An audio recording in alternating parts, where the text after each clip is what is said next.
Good evening, ladies and gentlemen. Welcome to Mile One Center for St. John's Edge basketball. The Edge tangling with the National Basketball League's defending champions, the London Lightning. I'm Steve Power. I'll have the call to tonight's game. Joined once again, my pleasure to sit in the booth with the basketball professor, Doug Partridge. Doug, let's tee this one up. What do we expect here tonight from these two teams? It should be an interesting game. The Lightning are not a super deep team. They play 5 people over 30 minutes a game. Royce White, a former NBA first-round draft pick of the Houston Rockets, a multi-talented forward, is not in the starting lineup. We know that he has general anxiety disorder, so we're kind of wondering whether he's here or not. Not a big bench down there looking at the London squad. No, they're really decimated 10 by players. Yeah, they're decimated by injuries. Junior Cadigan, a national team Canadian point guard, and Julian Boyd have both been out long term with knee injuries. Last year's playoff MVP Ryan Anderson was performed poorly in the first couple games when they shut him down with an injury. So they're really a depleted team, so they're going to look to really rely on that veteran competitiveness and try and come here and deliver a gutsy performance tonight against the Edge, I think. So getting ready for tip-off, big Brian Akinkunbe stepping in the middle for London. He's into it already. The head is bobbing, the head is weaving, but Grandy Glaze is certainly here to play tonight. Here we go, London and St. John's. St. John's coming off back-to-back wins this weekend over Niagara in their inaugural home games. Now they're going to get the tangle with the defending champs. Things no easier here for St. John's. Steal early in the game. Rashawn Brodus brings it to the hoop, kicks it outside for Alex Johnson. Back for Brodus. Brodus can't get the defender to bite. He's going to kick it outside for Hinkle. Hinkle gets a good look, step inside the three-point line, drops it for 2. Yeah, it's a beautiful little shake move and then a side step to get separation for that open look. London, Friesen Laddie on the outside, moves it down for Dixon Green. London so far leading the leagues in multiple surnames. Easy basket there, ties the game at 2. Coming down the floor with the ball is Brodus. Brodus kicks it over for Glaze. Glaze is going to move it to the outside for Alex Superman Johnson. Superman almost put a blanket Krypton over there, but he puts it to Brodus, and Brodus drops it from the outside. St. John's, as they shown early, Doug, lethal from the outside. Yeah, if you're an Edge fan, that's a great sign because neither Brodus or Johnson really shot the ball well in the last series. So for Brodus to come out and knock down an early 3, it's going to make the defense have to play him honest. Good strong move to the inside by the big man, Brian Akinkunbe. And as we saw in the last series, this is the one area where St. John's struggles a little bit defensively, defending the post, and London's going in there right away. Hinkle guarded by Kirk Williams Jr. for London. We've got a foul on the inside away from the ball. Looks like that one's going to go against Garrett Williamson. The Edge will retain. 5-4, courtesy of the Johnson 3 ball. Early here in the first quarter, team's going to have a little bit of a feeling out process, Doug, you got to assume, being the first time meeting each other this year. Yes, that's a big play there as English draws another foul on Williamson. Williamson's the leading scorer on the floor at almost 20 a game, so that's 2 quick fouls for him. He'll sit down, so that's big early. 2 quick fouls and a bench of only, and we're counting them from upper. I never was a math wizard, but looks to me there's only 9 or 10 guys there. I can't even tell if it was 9 or 10. Maybe we'll see a coach come into the game here at some point if he gets in trouble. Yeah. English comes up empty on his first trip from the line. He'll dig in now for number 2. And it is only 5 bench players for the London Lightning. Now, one of them is the size of about 4 guys down there. We never got a number on that young man, but he is a large individual. Yeah. Air ball from the Lightning. Edge will take possession. Brodus is going to be charged with bringing the ball up the floor. Brodus watched by Martin Dixon Green. Brodus kicks it over for English. English back out for Hinkle. Hinkle, a threat to shoot from anywhere. Lets one go. That one grabs iron and not going to fall. Kicked out for London.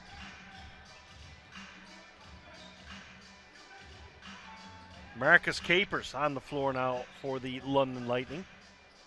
Kicks it outside. There's a long shot there from Kirk Williams Jr., and he will drain it He knows how to play. He's a former playoff MVP, so he's going to come out and compete.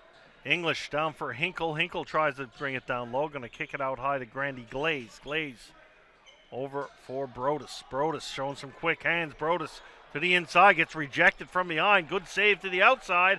Outside for Johnson. Johnson couldn't get it to drop. Brodus, the small man inside, almost got the rebound there, Doug. Yeah, he got a hand on it. Couldn't quite get it away from the Lightning. Lightning take it away, and looks like a size advantage would go to this Lightning team right now with the lineup the Edge have on the floor.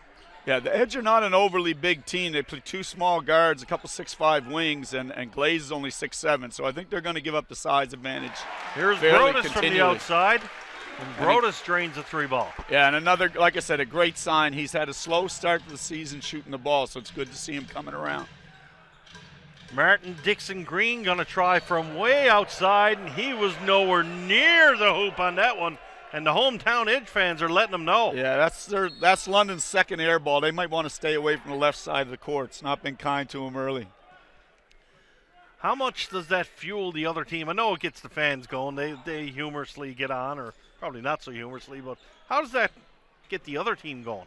A good shooter knows that short and long doesn't matter. Left and right, if you're wide one side or the other, then that's a bad sign, and the other team knows you're not going to shoot it well. Short and long, that one was short, not a big deal. That's a slight adjustment for a good shooter. Williams Jr. bringing it down to the hole, gets his own rebound, and that is something we saw the other night from the Edge. If there was a chink in the armor, it was that.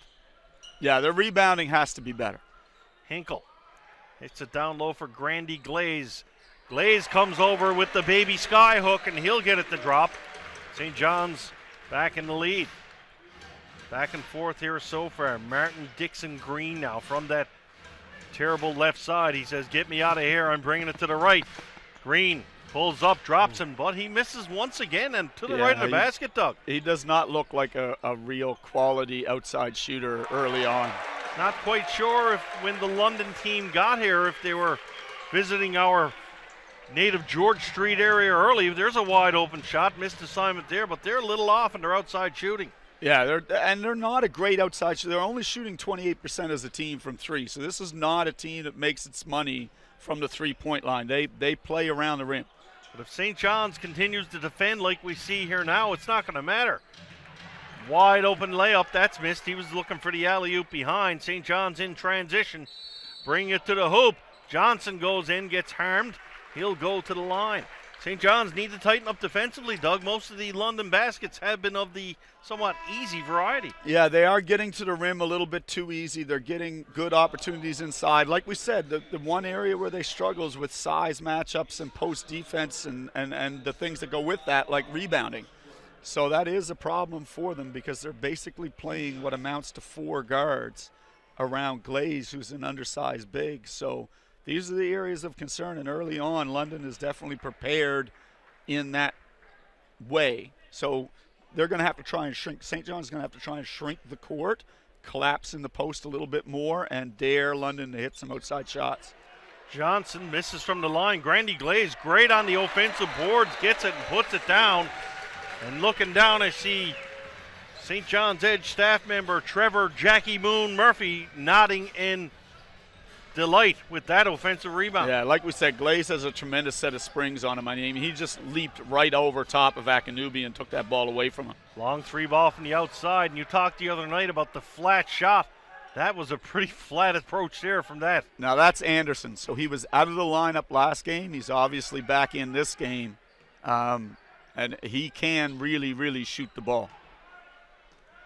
Ryan Anderson, a threat from the outside. Brodus is going to get a free look.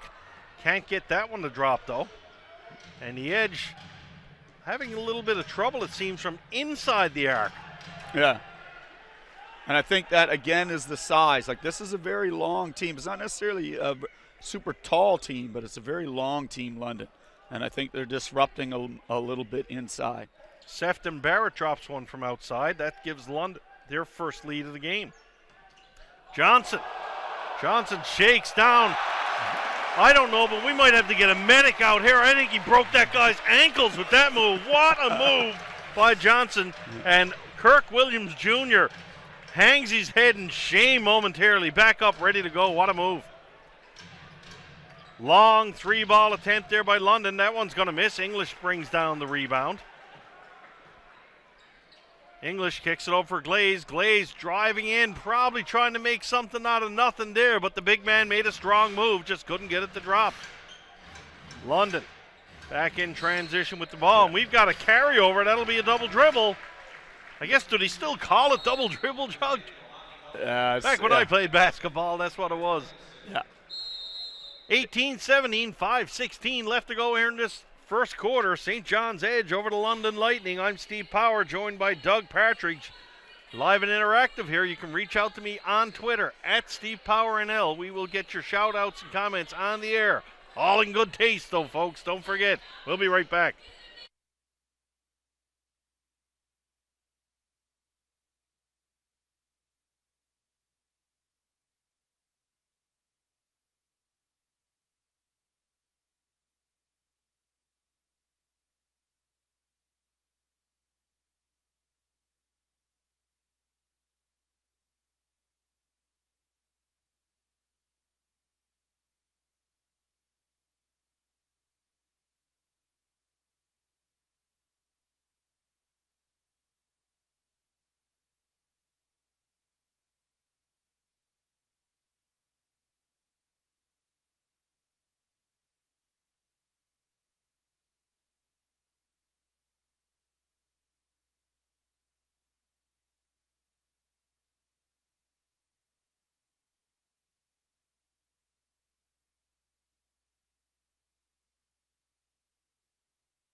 Timeout over.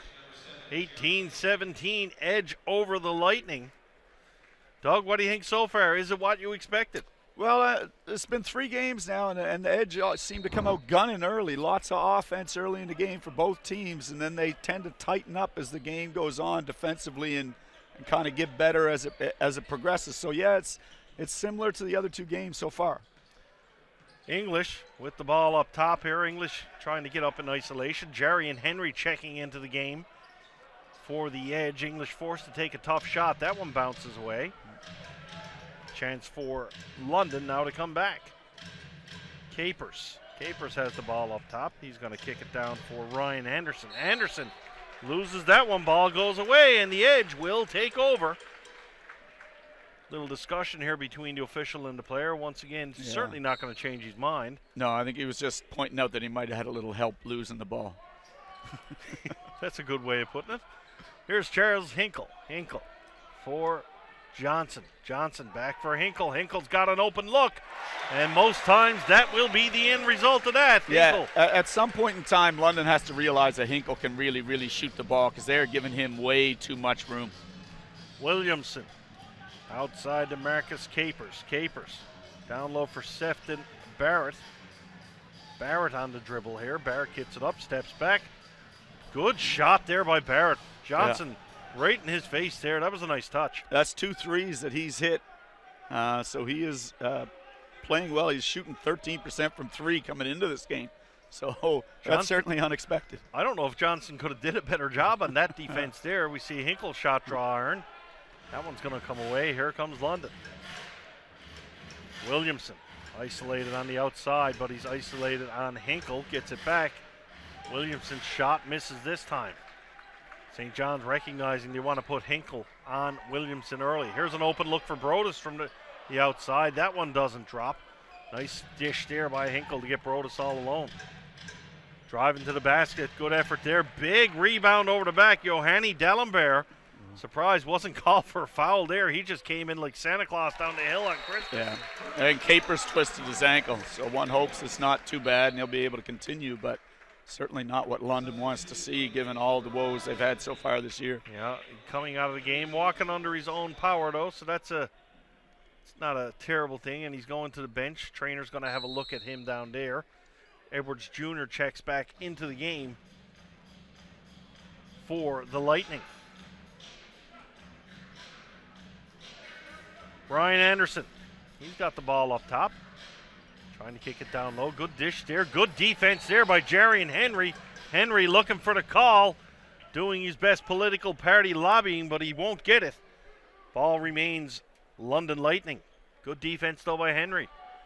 And we talked about that, Doug, too, about Henry going straight up and being strong enough down low. He showed it there. Yeah, he's certainly doing a good job of contesting shots here. And his activity level, like we said, makes a real difference for this team. Sefton Barrett from the same spot. Don't get it to fall for the third time in a row. English will pick up the rebound. Des Lee on the outside. He takes his first shot of the ball game, and that one goes shake, rattle, and hum and misses. Back down the floor is Ryan Anderson. Anderson, nice feed inside. And once again, the board's the issue for the Edge. 3 Edge players surrounding the Lightning player. Not only does he get the rebound, he gets the second one to put it away. Yeah, it was a beautiful feed by Ryan Anderson from the top on kind of a little fake pick and roll action. Early roll by Dallenberg, and Anderson hit him right in a great spot. And he missed the first one. He pushed the first one a little bit, but got the next one and the foul. Dallenberg going to the line for the and one, an opportunity to tie this game. 2:35 left to go in the first quarter. St. John's in London from mile one center. Carol English checks out of the game to a nice applause. To be expected, Doug, a smaller crowd here tonight, but still, I've got to assume we're somewhere in the 1,500 to 2,000 range. Yeah, I mean, it looks pretty decent for a Tuesday night, to tell you the truth, as Capers slams that down. Capers lets everyone know, and the rather small London bench, they might be small in numbers, but they're pretty loud. They got up and let everybody know about it. Lee on the outside. Lee's going to kick it down for Henry. Back for Lee. Good feed there. Lee goes in. Couldn't get the layup to drop, though. And away come the Lightning. London to the outside. Friesen Laddie with a long 3 attempt. That one's not going to drop. Jarry and Henry going to pick it up. Henry. Look at this razzle-dazzle coming down the floor and drops one from the top of the key. Jarry and Henry. What can't the kid do?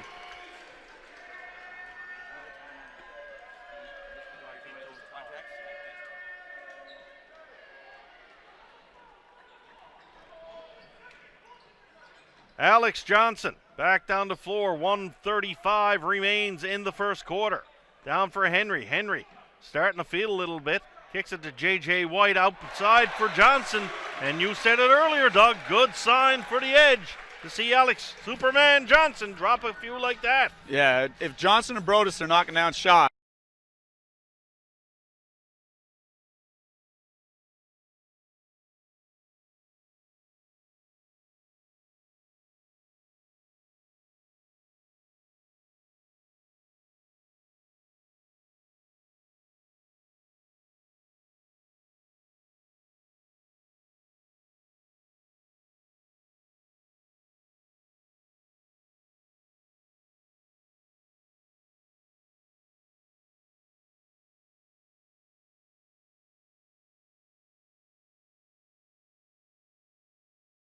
Real quick there. Yeah. And we'll watch as the game progresses to see whether that's continual or whether that's just in the moment. You got to think as it goes on, the teams will sort of, grow I don't want to say a hate, but certainly a little disdain. We got a foul in the key here. Well, it's one of the interesting things about the back-to-back games. I mean, we certainly saw it in the first series of the year with Niagara. The first game was fairly tame, a little bit physical at the end, but by the end of the second game, I mean, players were in one another's faces, people were going crazy. So this back-to-back setup lends itself to that sort of building of hate, same as a playoff series. Absolutely. Nothing wrong with it either. I mean, I got to think at some point during the year, I don't know if it's an advantage or a disadvantage to the Edge team. And that's something I'm sure they don't know either. Colton Ray in there gets called for the block, though. He thought he had his feet set for the charge. Yeah, I don't know. He may have had his back foot may have been in the restraining circle. That may be the problem, but he seemed to have good position. If he had his hair cut like it was on the weekend, he might have got the charge call. Colton Ray with a new hairdo down there. We were wondering who the new player was. Yeah. Got some braids on the go tonight. 37 seconds remain, 30-24. St. John's, little congregation of the officials here, making sure they have the right call. It will be 2 shots to the line for the Lightning. Yeah, Coach Dunlop is not sure that he was shooting there. Yeah. Tell you what, from what I see early in this league, if these guys can't keep a career in coaching, they can certainly work for political lobbying campaigns, because they certainly lobby the officials on any chance they get. You have to keep in mind, for coaches, professional coaches, this is their job. This is what put food on the table. So it matters to them. Every call, every play, they live it more than anybody because it's their job. If it doesn't go well, they're looking for their next gig. It's important. Ball down low for Henry. Henry can't get that one to jump off the glass. Last shot of this first quarter likely to be taken by the Lightning. About maybe a half-second difference in the shot clock and the game clock. Ryan Anderson outside. He's going to move it over. Anderson still holds on to the ball. Anderson's going to have to settle for a long three-ball attempt. That one deflected. The call goes to the edge's way. 2.2 seconds remain. Yeah, it was a great contest by Jerian Henry to make Long sure he didn't get a clean look. Colton Ray from half court sinks it. Colton Ray knocks one down from the Delta Hotel next door, and that brings the crowd off its feet here. And a few chuckles from the professor. Yes, as we used to say, just as we drew up the out-of-bounds play. There you go. After one, St. John's 33, the London Lightning 25. We'll be right back for the call to second quarter.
So we got our Twitter action, Doug, checking in, people letting us know. Tell us about Royce White. Royce White is serving a one-game suspension from the NBL for a clothesline in a game last night. Anderson sat out last night with a hip injury, but I guess with White out, they've brought him back into the lineup. And I'm being told the rather large individual I referred to earlier is DeAndre Thomas. So no doubt with this small bench, we're probably going to see everybody in the game. You say the trainer down there, he's got the red shirt on. If they find a blue jersey for him, we might see him play a few minutes. Yeah. Scotty Knoftel might be looking for a trade here, get in the game. Second quarter underway. Steele again, two careless turnovers by the St. John's Edge, and all of a sudden, back into the ball game come London. St. John's, Jaron Skeet checking into the game now. He's on the floor along with Jordan Jensen White. White kicks it over for Des Lee. Lee out for Colton Ray. Foul on the inside. Just wondering where it goes. It looks against the defense, and we're going to see Dixon. There's a hold on the screen up top, and that's that sort of all-American type action where you screen across on the baseline, get an up screen from the or downstream from the post up top. But, it worked really well for him on the weekend, and it looks like London was a little bit more ready for it, kind of put the hold on a few cutters to slow it down.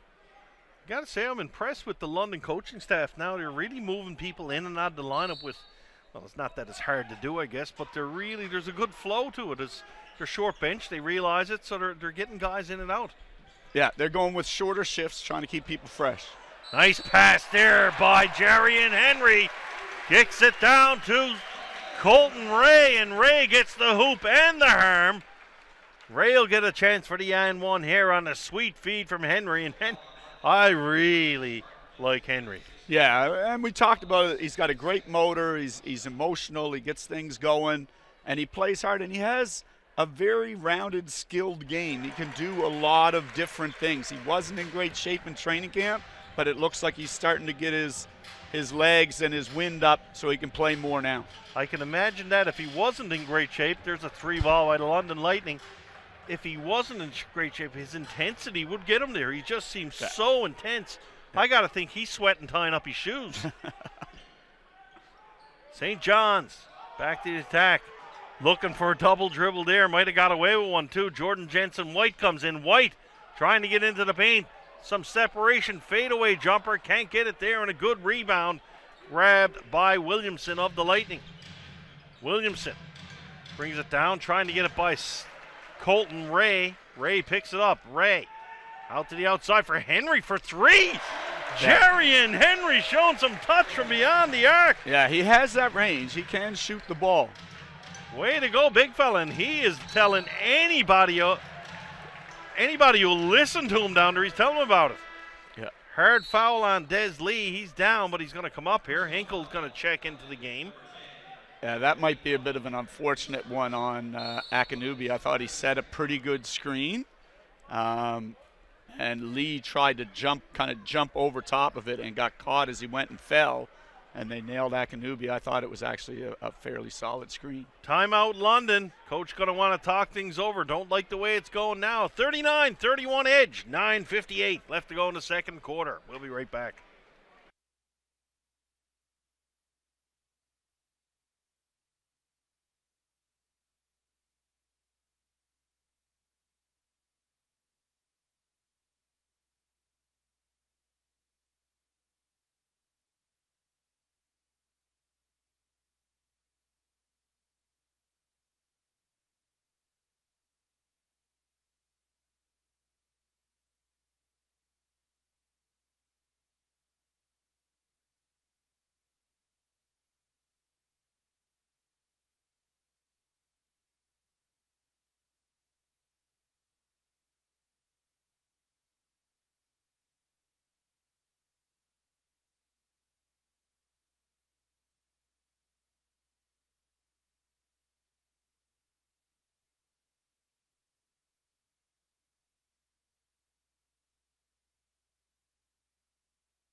Timeout is over. 39-31, 9:58 left to go here. Early second quarter action.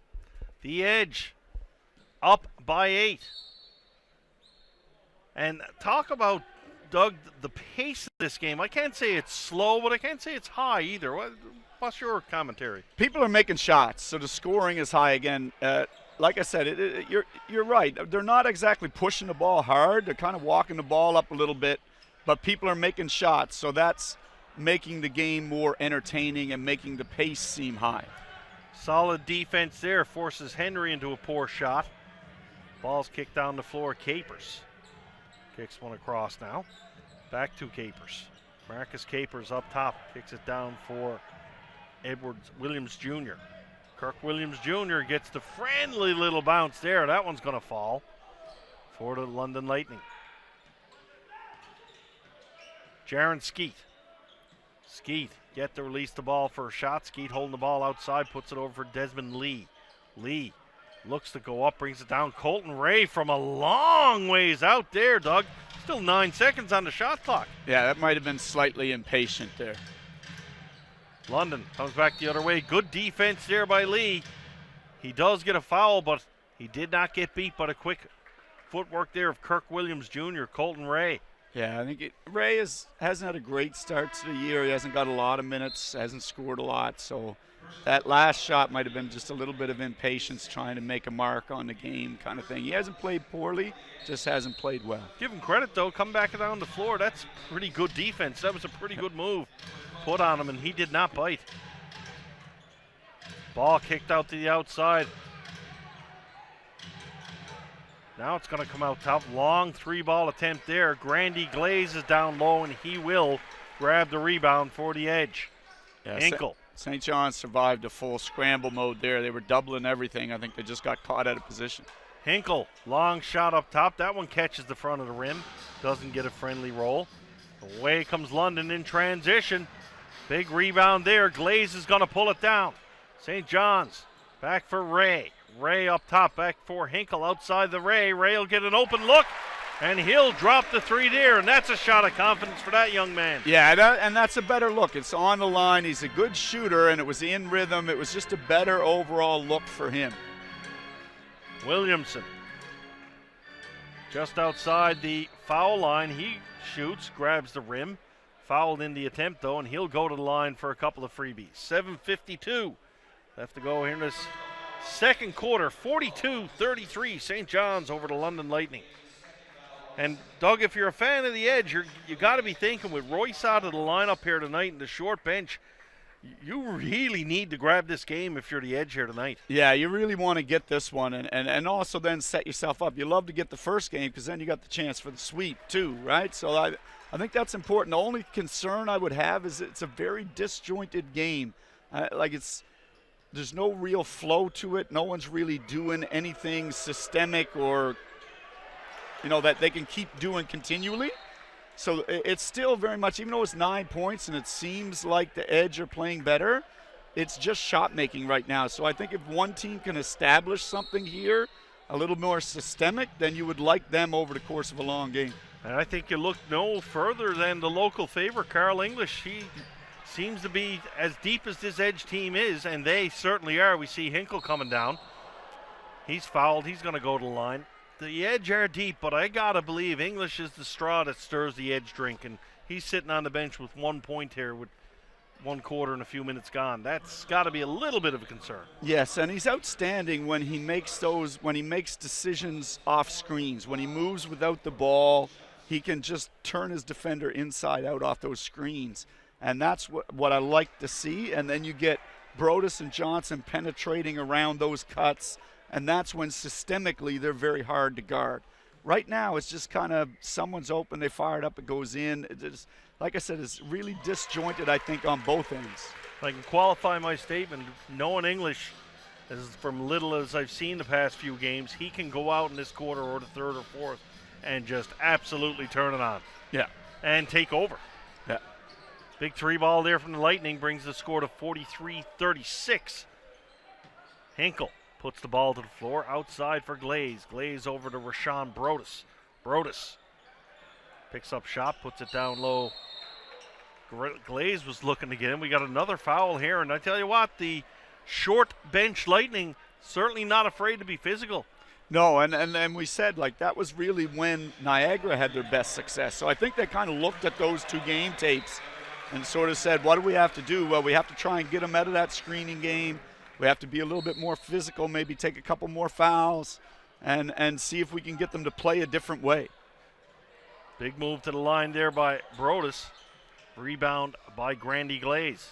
Hinkle comes out trying to get it back to Glaze. Good defense there by London. That was Garrett Williamson. Glaze down low. He's going to draw a foul here. And once again, no pace, back and forth. Someone getting hacked in the paint, someone going to the line. Both teams, I know, London in the bonus already with just under 7 minutes left to go. And it wasn't like Akinobi sprinted down the floor and got to the rim. I mean, he just jogged down the floor and was wide open at the front of the rim. Again, would be my concern if I'm an Edge fan is they're not really digging in and making it tough for London. London's finding what they're not. Capers hadn't hit a 3 in 3 games. He's hit 2 here tonight. So they're getting wide open looks from 3. They're getting the ball easily to the front of the rim. Wherever the score is right now, I just don't like how the Edge are defending. Rashawn Brodus with the ball. The Edge with their so-called, A lineup back on the floor here now. All starters with the exception, I believe, is Desmond Lee. Not quite sure. Can't see the number on the player outside. English gets a free layup to the lane. Carl English will take those all day long and twice on Sunday. Marcus Lewis is the player I was looking for. You got different sneakers on tonight, Doug. Yes, he doesn't have the bright red ones on. He gave them to Glaze, I think. Yeah. 6:27 left to go, 45-37. Neither team making a move here in this second quarter. St. John's inbound the ball. Brodus, the chap in charge of leading the charge up the floor, Rashawn Brodus. Brodus, very quick hands. English just pushing off it's a the smart defender play. there. Yeah, and he's going to get teched up. So, this is... Which guy's getting teched? English. Yeah. Wow. So what Williams did there, what they did, again, St. John's went to the floppy set, so the single double screen for English to use and read. They switched the screen, and then Williams kind of put a hold on English as he came up, and English's reaction was to push him, and they get the second guy, which usually happens. And now English is upset because they got him, even though he was held, for the push, and then he gets teched. So, like I said, I feel the Edge are not quite focused right now. It maybe, they're lucky to be ahead, and it's a good thing to be ahead. Maybe they can get in the locker room at halftime, and if they can keep this lead to then and get refocused and come out the second half and put this away. But right now, I'm a little nervous, like I said. All right. Down low, there's a hard foul there. I tell you what, Doug, nothing for free here tonight. No. Lewis he got caught on the hip there of Williams, who makes a nice post move, and rather than give up an easy two, he took the foul. Jason Rice checking in with me on Twitter, letting me know that the bonus is on the 7th foul. Thank you, Jason, as I am a basketball novice. I might have this figured out, though, by January. Watch out then, boys. Here we come. Shireen Ryan checking in. Thanks for your kind comments. And big Jerry and Henry fan, and I tell you what, I don't know if she's a bigger one than me and you. Oh, no, I think there's going to be a lot of people on that bandwagon. So at the line, trying to convert the second shot. That one misses, and I don't think I can fill a hand up, Doug, how many times guys have hit both free throws in the last 3 games. Well, jokingly, I think the Edge have tremendous free throw defense. Yeah, there we go. The mysteries and ghosts of mile 1. Probably putting a little bit of razzle-dazzle and voodoo on the line. Yeah, and English got another foul, so this is not a memorable game so far for Carl. One hopes he can, again, like I said, regroup, get back out here in the second half, get himself together. Good news if you're an Edge fan. Your big guy struggling a little bit, but you still have a 7-point lead. Yeah, sometimes this is fortune and you get things settled and you just pull away. Other times those leads disappear because you never get your feet on the ground in the right way. Brodus up the floor, down low for Hinkle. Big, hard pick set by Brodus there. He almost broke the arm of the London defender on that one. Alex Johnson's back in now. Johnson steps back, drains. Big shot there from Superman. Alex Johnson drops it down.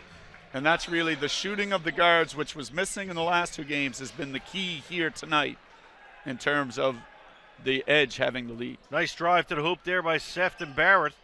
Johnson comes back the other way. Randy Glaze trying to get to the basket. He was interfered with, and there's going to be a call there against Kirk Williams Jr. Glaze fortunate not to come down awkwardly there, and we see Jerry and Henry going to check back into the game. So here comes a instant shot of energy for the Edge. Yeah, and Henry's the better defender of the two between himself and Glaze. He's the more responsible, consistent defender. Hinkle down low, stepped on the line. Ball will be turned over to the Lightning. 5:11 left to go here in this first half. Not sure what the delay is down there. The ball got away from someone? Or? Well, they tried to throw it in, and Johnson poked it back out of bounds. All right. Not much of a play-by-play man if you don't watch the game. Hey, Doug. Here come the Lightning. Kicked up top. Henry got caught there on a high screen, but fortunately for the Edge, ball was turned over. Hinkle down in the corner for Brodus. Brodus!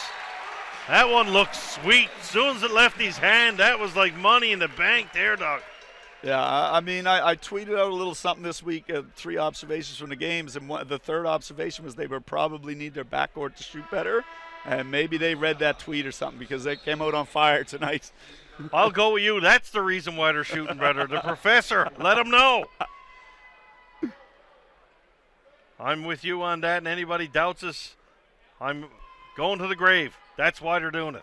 4:55, 51-40 now for the Edge. And once again, there's so much stoppage in the play. This is so different than what we've seen. Yeah, I think the Edge are a little I think London is doing what they need to try and do defensively in terms of committing some fouls and trying to break up the offense with some bumps and bangs. And I think the Edge are a little bit frustrated because they can't find that flow that they want to find, even though they're leading. They know they're not really playing the way they want to play, and I think that's causing them to come back and bump and bang, and it's resulting in a lot of stuff. I mean, we still have 5 minutes left in the second quarter. This has been a long quarter. Coming in for the Edge is a good thing that the Lightning are 4 of 12 from the line here. Yeah. So not taking advantages of their trips to the line. Here's Hinkle. Hinkle, ball stripped on him, looks for the call, and he does get it. So that'll put Hinkle to the line here for St. John's. Doug, talk about is there an advantage here? Should the Edge be trying to push the pace of this game a little, knowing full well that the bench down there for London is not deep? We've got a couple of players. There's one guy's definitely not played yet. Is there some kind of strategy there that could be exploited? I think, in my experience, if you've got a short bench team, you want the pace of the game high. You want to try and be going up and down and up and down. But like I said, London, aware of that, is committing some fouls to purposefully and also part of making a lot of subs is stopping the game continually. Absolutely. I commented on that earlier. Yes. So, I mean, the coaching strategy very clear here is to try and keep them from getting to the pace that they want to play at. Hinkle sinks 2 from the charity stripe. First time in a while we can say that. Ryan Anderson with the ball up top for London. Anderson kicks it to the other side for Capers. Driving to the hoop. Sorry, it's not Capers. Sefton Barrett. Barrett's had a strong game here for London tonight. Long lead pass for Henry. Ooh, Henry that's going to be knocked intentional. Down and yeah, it's going to be intentional because the player is out in front of the defender. The shot attempt has not been made yet, and the player shoves that player to the floor. It's similar to a clear path foul in the NBA. Sure. But in FIBA, that's automatic. And I got to think there, Doug, if he doesn't put the hands out there, if he bangs into him because his momentum takes him, maybe not there. Yeah, it might be something different if he lets his chest hit him. Sure, and because it the looks momentum like maybe carries him. I just went into him accidentally. Yeah. But once you extend those arms, you're getting that. Henry sinks his first. Henry all by his lonesome out there. Everybody here in the building letting Jarian do his business.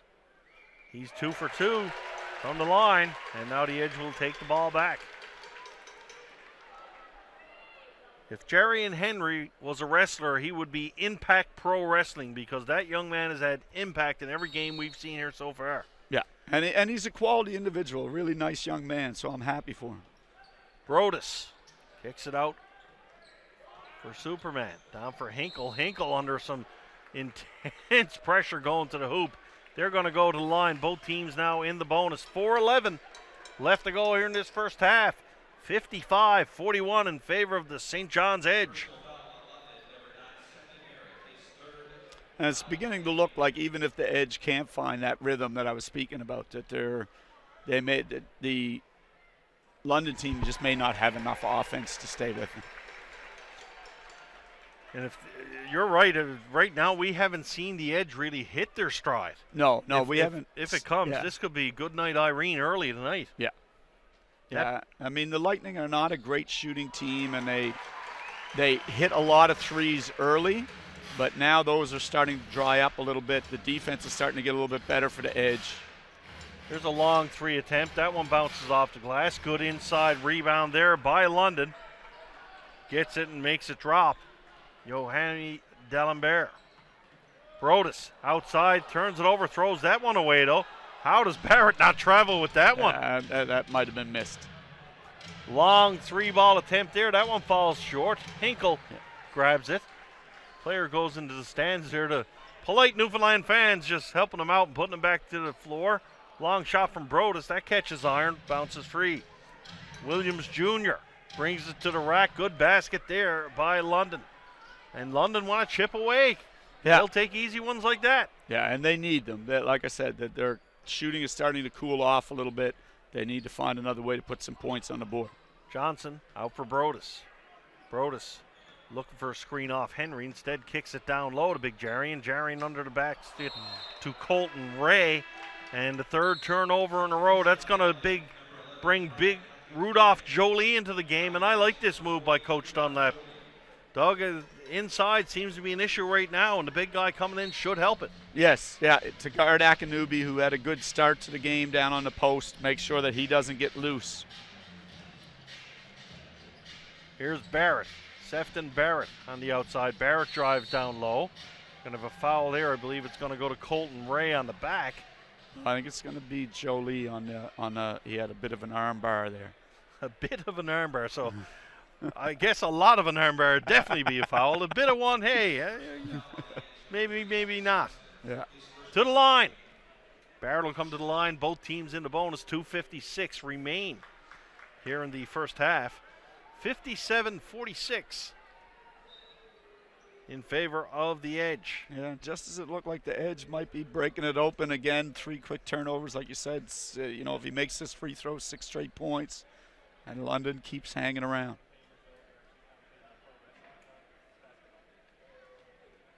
Crowd a little subdued here now, and they sort of see it as the wonderful thing about this sport for my novice eye too is when something great happens, it can happen quickly, and it can happen in a row. You're not waiting for the next big thing. You could have 2 or 3 fantastic plays, and the place could erupt. And right now, it's clearly not the case here.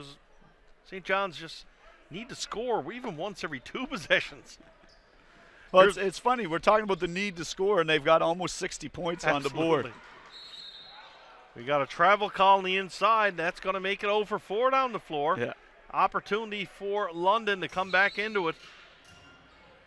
Fortunately for their Edge, their defense hasn't been too bad. I think defensively they have been pretty good here tonight. I would kind of go the other way, though. I would say defensively they haven't been as stiff as you would like them to be. Too many fouls, a little bit too easy down on the block for some of the moves. Too wide open early from 3. Like, they haven't been the same team that played the first 2 games, and a very undermanned London team without their best player is close again to scoring over 50.5, and that might be a little bit too much to give up to this team. There you go. The professor putting me in my place makes the call. Jolie picks up his 2nd foul since coming into the game. The big guy picking up 2 quick ones, and back to the line go the Lightning.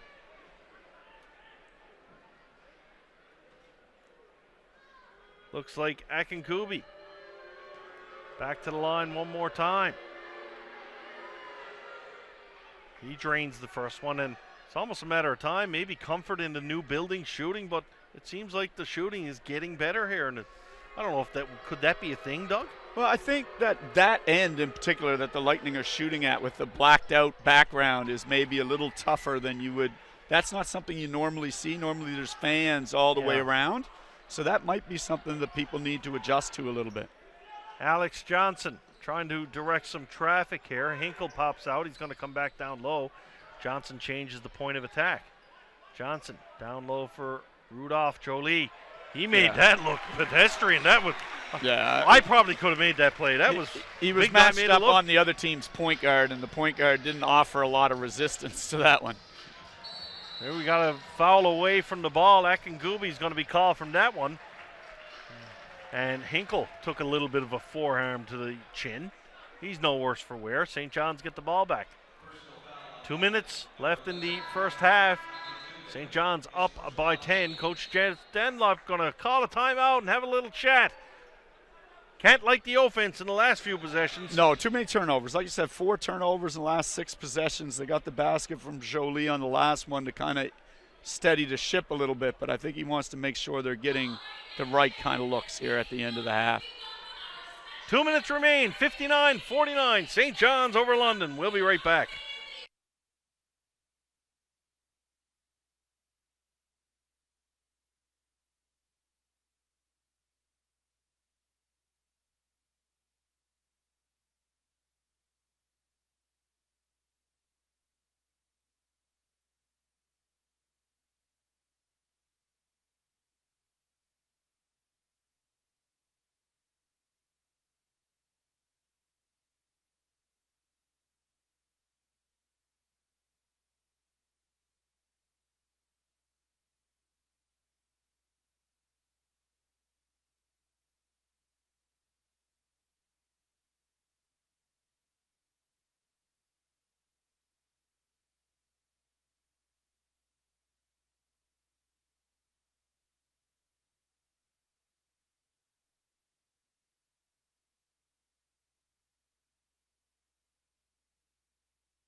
Two minutes remain. Check in with Twitter before play starts.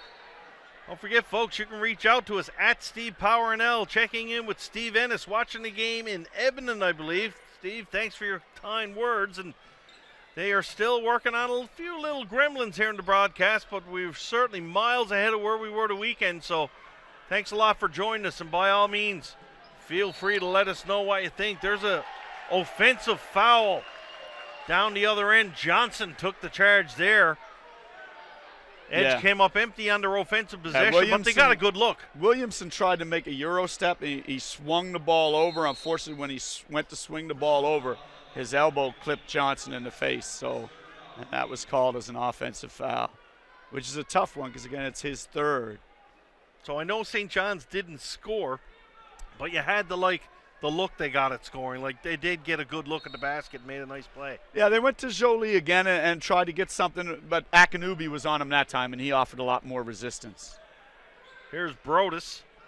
Brodus tries to kick it inside. That's deflected. Ball comes out. Still 15 seconds left on the shot clock. 1:30 left to go here in the second quarter. 59-49. St. John's, aside from one short moment earlier in the game, have had the lead all night. Jensen White out to Brodus. Brodus takes a pick from the big man up top.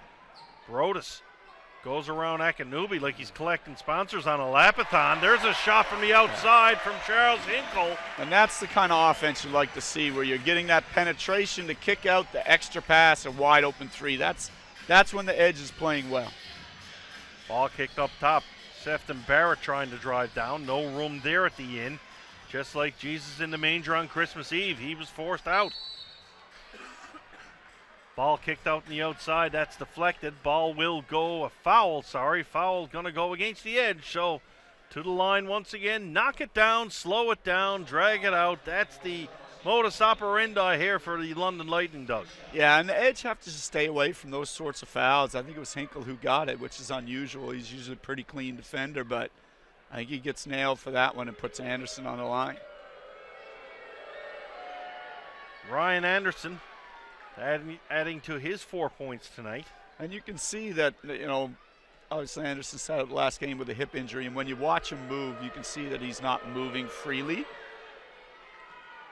But he can definitely shoot the ball. You got to think it's got to be disappointing for these Lightning players. I don't care where you come from, folks. You're playing this NBL this year. Coming to St. John's has probably got to be one of your highlight road trips for the year for sure. An opportunity for a lot of these guys to go to a part of the world where they haven't been. Yeah, you would think it would be interesting, but also these guys are professionals. I mean, they're here to do a job, so, and the kind of money that exists in pro sport nowadays is a lot different than it used to be. Let's all go have beers and hang out after the game. Now it's a little bit more, like I say, professional. Let's try and move up the ladder as we get a violation there on Jolie stepping out of bounds. Great shot by Garrett Williamson just beforehand, too, going to the line. Fadeaway jumper gets it. So opportunity here for London to get a nice swing and points. 36 seconds left in the half. 62-54. Timeout London. What's the coach going to talk about, Doug?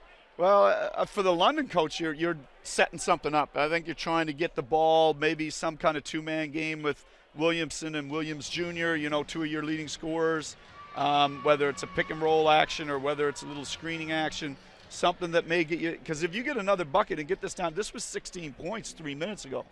So if you get this down to 6 going into the locker room, and like I said, the edge just continued to look that little bit disjointed, and that's, had me nervous early in the game, and unfortunately it's coming home to roost a bit. So if you're Dunlap, you're talking to your team about the way you need to guard this possession, the way you need to keep people in front of you, the way you need to force them back to the perimeter with a hand up on the shot, not wide open, with a hand up, and hopefully get a stop, have enough time to come down, get one more bucket. You want that double-digit lead that you worked hard to have earlier. 36 seconds left. Possession going to be with London. And no doubt we'll see some type of set play here from that timeout. As far as who to go to for London, aside from the big guy down low, there's no one been exceptionally hot, but no one exceptionally cold either, really. No. Ball kicked in down low. Good defense there by St. John's as Hinkle came in for some late help. Here's Capers. Shot from the outside. That one wasn't close, but offensive rebound grabbed by London. Yeah, they played good D, got exactly what they wanted. Capers shooting the 3 and then didn't box Williamson out. St. John's will hold the ball for the last shot of this first half. Superman Johnson up top. Alex kicks it down low to a wide open J.J. White. And Jordan Jensen White goes to the bathroom and flushes that one down. Yeah, he set a little downstream for Hinkle, and the defenders didn't communicate well, and both went with the shooter and left White wide open for that point. So, first half in the books. St. John's Edge, 64. The London Lightning, 56. We'll be back for the call of the second half.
All right, folks, we're back. Second half just getting ready to get underway. Steve Power here with the professor, Doug Patrick. Prof, what's going to happen here in the second half? Talk about it from both teams' perspective. Why don't you start with the visiting London Lightning? Well, I think for the Lightning, you're pretty pleased with the way things went in the first half. I think you got the game kind of being played the way you want it to play. You've got to be a little bit better defense. You've done a great job on English. You've held the guard penetration to a reasonable level. You got to be better on Hinkle. You let Hinkle get loose, and then you probably wanted the guards to prove it, and Brodus and Johnson proved it. So you may have to be a little tighter on them. Offensively, you got to get a little bit better at making your free throws. That's probably the difference in the game. On the other end, if you're the Edge, you got to find a way to get Carl involved. They're switching screens a lot. It's a very athletic lineup for London, so they're making it a little tougher for him to find his space. And you've got to find a way to counteract that, whether it's using him as a decoy to create things for other people if they're going to switch everything and create some mismatches inside for other people, or whether it's getting him the kind of looks that he wants to get. So, team switch ends, second half underway. Let's see if the old black drapery not being in the face of the London Lightning will help them out a little. I certainly hope not, but then again, I'm biased. Ball out of bounds, that's going to be kept to the Lightning. Edge last to touch it. Yeah, you'd like to see Glaze be a little bit more physical. He had position, but he could have went into the guy behind him and really just got an easy rebound there. He needs to be a little bit more physical on his box outs. Ball inbounded for London. Lightning with a new shot clock here. Kicked into the low. There's a turnover and a late foul call there. Probably going to go against Hinkle by the looks of. It is indeed for Hinkle, a chop on the hands. Now the Edge was in a 2-3 zone on that possession, so it's going to be interesting to see if they're going zone or if they were simply in zone for that out of bounds. Something to look forward to on this inbound. 17 seconds left on the shot clock here. Third quarter just underway. London, good drive to the hoop there, but coming up empty, not even close on that drive. Edge back in transition. They will take the easy one. Rashawn Brodus lays one in for two. London back to the outside. And there's a nice drive to the basket, and they will get the and one there on a good drive by London. That was Joel Friesen-Laddie, and he will go to the line to try to complete the three-point play. Yeah, he's a 48% three-point shooter. That's really where he makes his money, and I think Brodus was up just trying to, or Johnson was up trying to take away that shot and got caught with no help behind. Friesen-Laddie completes the three-point the hard way. St. John's going to bring the ball up the floor. English, he'll get an open look. English draws some contact there. Not in a shooting situation, I wouldn't think. No, a little curl screen over the elbow, and again, they were looking to switch, but Akinkubi didn't step up, and that gave him the opportunity, Carl, the opportunity to get inside, and they're going to put him on the line. English going to the line, yeah. Yeah, I kind of thought that the contact was well before he flipped the ball up over his head, but pays to be from Newfoundland, I guess. There you go. And Carl gets the old Patrick's Cove bounce there on that first free shot. Carl will take his second from the charity stripe. Early in this third quarter, 67-59. London trailed to St. John's Edge. Good drive down low, kick to the outside. And generous rebound there, put back down by the Lightning. Lightning must have at least 14 or 16 points from putbacks on the rebound. There's a nice feed for Hinkle. Hinkle comes down and lays that one in. It's I just can't get over it. It's like Hinkle's only averaging 5 points a game. They're not guarding him. Like, I just don't understand how you don't guard a guy who's averaging 20 a game. Player of the week in the conference. I mean, like, there's an open look. Yep. Like, the defender ran back to Carl, who's struggling, rather than take Hinkle, who's shooting like crazies. I don't understand. You know, I understand the need to take Carl out of the game from an emotional standpoint, but you got to guard the other best player on the team. And maybe that's a reason why Carl's still in there, too. He's that good. He keeps the defense honest. They got to go to him. Well, that's what I said. Either use him as a decoy or get his own scoring. Either one works. Oh, that might have been a double dribble there. We hear the coach of the Lightning shouting it out. Yeah, it was all over his body. There's a foul inside. Grandy Glaze makes contact. And the Lightning player not quite sure what that's about. Yeah, I think he stumbled and bumbled his way to that call. Like he just kind of got in there, bumped into the guy, and then threw himself all akimbo to get a whistle. St. John's will inbound it. It's going to be Johnson on the inbounds. English pops out. Going to run it up top, though. Down low for English. We got a 5 second. 5 second violation. That was a fast 5 seconds. It might have been. It was also a very slow developing play. I know we're an hour and a half ahead of the Eastern time zone. But yeah, but I don't know if 5 seconds is any faster. I think English was just kind of slow coming around on that initial curl, and it slowed the whole thing down. London with the drive. Big rebound there. English will come away with it. Kirk Williams Jr. couldn't get it to drop. There's a shot from the outside by Brodus, and Brodus too deep on that one. Free shot down the court for London. Williams Jr. will take that one and lay it in for an easy deuce. Johnson out top for Glaze. Glaze over for Brodus. Brodus trying to make a pass into Glaze, and that one is good defense there, but sort of easy defense there for London, too. Well, it was a very nice switch. They didn't just switch out onto Carl. They also jumped into the passing lane on the post rolling down. So it was very well done defensively. Miss on the inside. Glaze comes up and grabs that rebound. Finds Hinkle. Hinkle. Open look to the hoop for Glaze. Glaze was going up for the flush there, but he got hammered from behind. He wanted to throw that down and get some energy into the fans.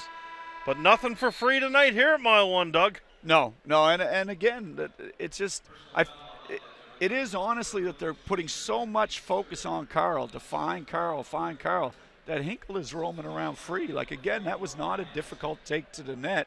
And then when the post was the only one left back there and had to step over, he just dumps it back to Glaze. So 8:54 left in the third quarter. St. John's 72, London 64. Grandy Glaze going to make a trip to the line.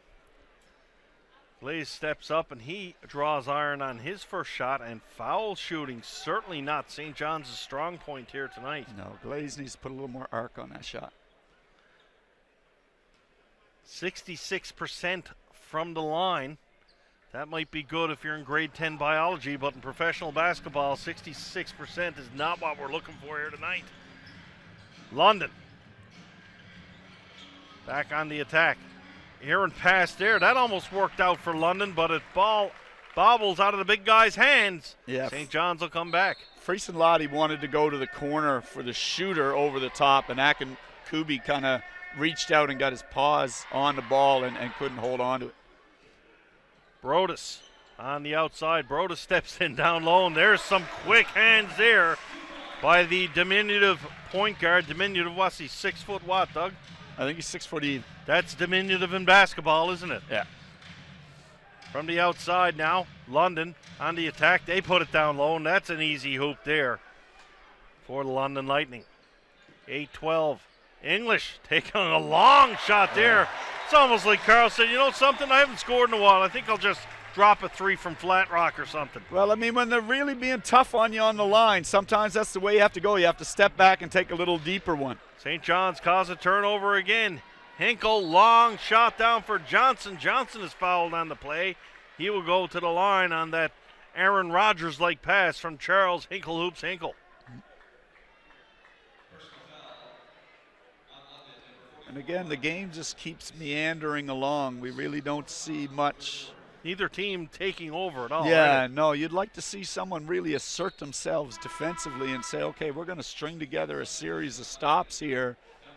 And because we do that and both teams are putting some points on the board, either London runs back into it and maybe takes a little lead, or St. John's puts the thing away. But neither team is really grabbing the game by its throat defensively, I don't think. Johnson steps to the charity stripe for his first of 2. And he gets the home team bounce there. So he'll set up for number 2. Looking at Jarian Henry down on the bench. I don't know if there's any player into it like he is.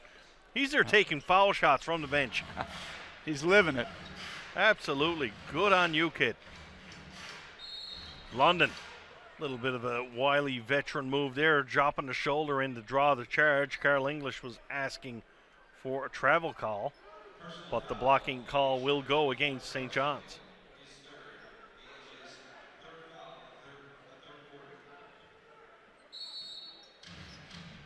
Joel Friesenlay draws the foul off the inbounds right away. Wide open look for 3, but that one misses, and Grandy Glaze comes up with the ball. English down in the corner, calling for it. Kicks back out for Hinkle instead, out for Brodus. Brodus gets a man in the air. Brodus drives into the hoop. Brodus nothing there. Back outside for Johnson. Johnson, long 3-ball attempt. That one bounces away, and away come London. Ryan Anderson. He steps up, tries to knock down a long 3-ball. That one's not going to fall. Sefton Barrett grabs it. Anderson has a beautiful stroke, but you can just see he doesn't have any lift on his shot with the hip injury. He just can't get it up in the air enough. Hinkle showing his defensive prowess one more time, gets his feet set, and he draws the charge. Yeah.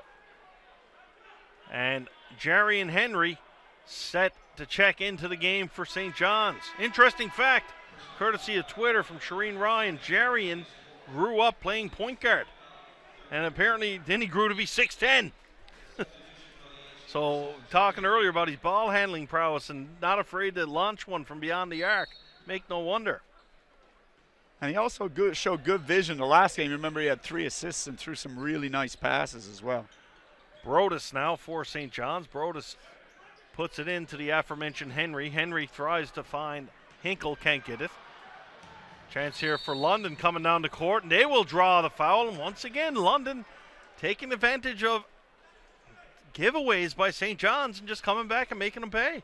Yeah, it's like there's a little bit of focus here for the Edge that just hasn't come together, and so the turnovers are happening and a little bit of sloppiness, whether it's transition defense sloppiness, whether it's leaving people wide open sloppiness. That sloppiness has continued through the game, and clearly the halftime didn't really clear it up. So, Kirk Williams Jr. going to check into the game now. That's going to give Sefton Barrett a little break. One of the officials, a little work being done on him. I think his whistle broke. His lanyard broke or something, so the alternate official had to. There you go. Kind of like going into pit row and get your tire replaced. Colton Ray checking into the game for Rashawn Brodus. At the line is Joel Friesenladdie for London. And St. John's really got to buckle up here. I know 10-point lead, but I don't know, Doug, it doesn't feel like that. Yeah, the only thing is there's a little disarray on the London bench. The last foul call that was made against them, Akinkubi stood up and had a lot to say to the official, and both Ryan Anderson and Coach Keith Vassell were not happy with him. And that sort of continued on the bench. So you got to keep an eye on that, because London is kind of hanging in there, and the last thing they want to do is talk themselves out of the game. Williams Jr. on the outside. Kicks one over for Friesenladdie. That one doesn't drop. Rebound grabbed by Johnson. Johnson up the floor. Jarian Henry with a little bit of a sly pick up top. Got away with that one. English with the ball. English looking to drive. English steps away. Fall away jumper is good. Oh. Two players tangled up with each other down low, and this is borderline wrestling match material here from the Lightning. Yeah, it looks like it's just a play on there. But Hinkle got tied up with Friesenladdie on I think, Lottie knowing Hinkle's a very, very good offensive rebounder, tried to box him out. They wound up in a mess that went to the floor, and the referees have just said, let's just forget that happened and keep moving. 80-68, St. John's, 6:31 left to go in the third quarter. St. John's, despite having some trouble at sometimes on offensive jaunts, 80 points on the board here. Yeah. 6:31 left to play in 3. Yeah, I mean, there's a crazy amount of points. Like, it seems like it should be an exciting, great game, but it just doesn't feel that way when you're watching it. We got a foul down low. It's going to go against English. That's going to be his 4th, I believe. Yeah. Carl just starting to heat up on the shooting touch, and he's still Coach Jeff Dunlap going to leave him in there with 4. Yeah, sometimes on the pro level, you got, a guy's no good to you on the bench, so you might as well give him a run and see what he can do. Shot from the outside from London. Hinkle went up for that rebound. Looked like someone went over his back there, but that is not the call. It goes against London, though, all the same. Yeah, referees are human beings, too. Sometimes we forget this. But if you get into a rhythm of blowing your whistle, sometimes you just keep blowing your whistle. Absolutely. I could certainly understand that, and the teams and the players are aware of that as well. English puts the ball to the floor, kicks it outside. That one's turned over, though, and away comes the Lightning. There's a foul by Johnson. He hit Ryan Anderson. Henderson looking for the flagrant foul on that one. Not going to get it, though. No. 6:07 left to go. And if the referees are getting paid by the whistle tonight, they're going to do quite well. Oh, yeah. But once again, that's the game plan of the London Lightning. You got to think. There's a shot from the side. That one gets a friendly bounce. Ball's going to foul. We got another foul called. It's going to go against London. In that situation there, though, Doug, I would assume the basket's good. Yeah, the basket will count, and Williams will get the foul. And he did push Henry right in under the bucket. There was no question about that being a foul or not. It was. Jeff Dunlap questioning the official. We can only assume it's probably about that, but he got his explanation. They move on. Now we're going to have another little conference here by the officials. Want to make sure they have the right player. I'm wondering if foul. I think they're trying to figure out whether it's bonus, whether that showing only 5 on the clock. It's 6 fouls, he's saying. So referee Scott Critch says it's 16 fouls. It's not bonus. There we go. Although the clock now showing 7 for the Lightning, 6 for the Edge. Edge bringing the ball back down the floor is Johnson. Johnson down low for Henry. The big man puts the ball down. Henry protects very well there. Couldn't get it to drop, though. Hinkle couldn't get his hands on the rebound as well. Edwards Jr. does a good job there. Fakes, goes up, and drops it for 2. Yeah, he used his shoulder to move Carl aside. Carl didn't want to pick up his 5th. It's a smart move by the offensive player. Johnson outside for Henry. Henry down for English. English trying to buy some room down low. English takes that step back, and that one had some saran wrap on the rim there. That looked like it was clearly in, but the Gremlins went up and threw it out. Here's an air ball all the way. Colton Ray. Long pass for English, back to Hinkle. Hinkle can't finish, though. Tough luck there for St. John's. That would have brought the fans out of their feet here. Yeah, he just left it a little bit short on the layup. It's time out here, St. John's. 5:10 remain the third quarter. St. John's 80, London 72. We'll be right back.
Timeout done. 5:10 left to go here in the third quarter. St. John's with an 8-point lead. Chance for Niagara to get it down. Niagara. London take it down. Stuck on the weekend. Everybody lives for the weekend, even us here in Newfoundland. Edwards Jr. Posts up on Ray down low. Ray does a good job there. Ball kicked out. Put into the paint. Good drive to the hoop there. And London do indeed get it within 6. Nice drive there by Garrett Williamson. Yeah, and this is a bit of a danger time for the Edge. I mean, they've controlled this game, but they're in a sticky situation here if they can't get a little bit more flow going. Johnson kicks it in for Henry. Henry up top finds Ray. Long shot from Ray there. Once again, lots of time left in the shot clock there. And he was well contested. Kicked out to the outside. There's a open look. Unfortunately for London, can't get it to drop. Good hustle there by Colton Ray. Ray bringing it to the basket himself. He goes up and he gets fouled, so Colton Ray will go to the line. It's almost like Ray knows when he makes a bad decision, isn't it? First half, you think about it, he took that bad 3 way out. Very next possession that gets swung to him, he takes a good 3, knocks it down. Here on this one, he takes that contested, tough shot, and with a loose ball, he just taps it to himself, gets him in transition, gets the free throw line. Tough sledding from the line again, though. And I'm with you, Doug. It might be the curse of the black drapes here at this end of the building. Ray converts on the second one. St. John's lead 81-74, 4:10 remain in the third quarter. Marcus Capers kicks it down low for Ryan Anderson. Anderson spins away. He goes up and he is fouled on that one. Yeah, you can't. You got a guy who's obviously playing hurt, who's struggling to make shots right now. You can't put him on the free throw line. You can't. You just got to get your hands up and let him have that shot. If it goes, it goes. If it doesn't, you're still in good shape.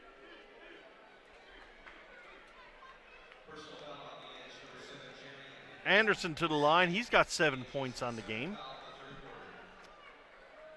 And looking at the London Lightning, Williamson with 4 fouls.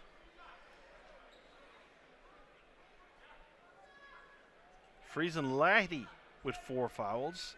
Sefton Barrett with 5. They've only got 9 or 10 players down there, so I mean it's getting, and there's still 16 minutes left to play. A lot here. of game left. left. A lot of time left. Yeah.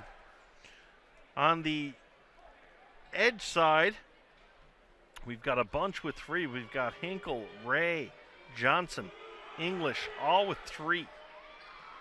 I thought English had 4, but that's right, the technical doesn't count against the personal, does it? I'm unsure how the league rules work here. I could assume it's not, because he would have 4 if it was. Nonetheless, here's Hinkle now. Hinkle kicks one to the outside to Colton Ray. Ray out for Jordan Jensen-White. Back for Ray. Ray gets an open look, but he's a little short on that offering. Chance for London to come back down the floor, and they'll take the easy bucket like there for Ryan Anderson. This is a real danger time. London's really starting to tighten up defensively. They're really starting to contest things and fly around a little bit more. Hinkle open from the outside. Charles Hinkle stops the bleeding momentarily for St. John's. Nice little run being put together by London, but Hinkle comes down with a big score for the Edge. Ball kicked out for Capers. Capers going to put it down low. That ball is deflected out of bounds. St. John's players said it was tipped out of bounds, and the referees agreed. Yeah, you always got. Don't let the referees make a decision. Williamson's got to catch that ball if he can in any way, and he had an opportunity to there. You got to catch it. You're not going to have the rhythm to shoot it, but you can't let the referee decide who has the ball. You have to keep possession of it. Jaron Skeet checks into the game here now for St. John's. Coach has his second quarter / third quarter lineup on the floor. We've seen a pattern develop in the last few games of when the subs come in. Yeah. Henry went up. He was well short on that. Henry looking for the foul there, and he wouldn't be that short without getting hacked. I just thought to be honest, I thought he just mishandled the ball on that shot, and that whistle was very late. So in other words, you thought Henry did miss. Yeah. Oh, boo, Doug Partridge. Boo, Professor. That's why you're the best color guy in the game. You call it like you see it. So do we all, folks. Don't forget, reach out to us on Twitter at StevePowerNL. 2:50 left to go here in the third quarter. 84-78. St. John's Edge over the London Lightning here from Mile One Center.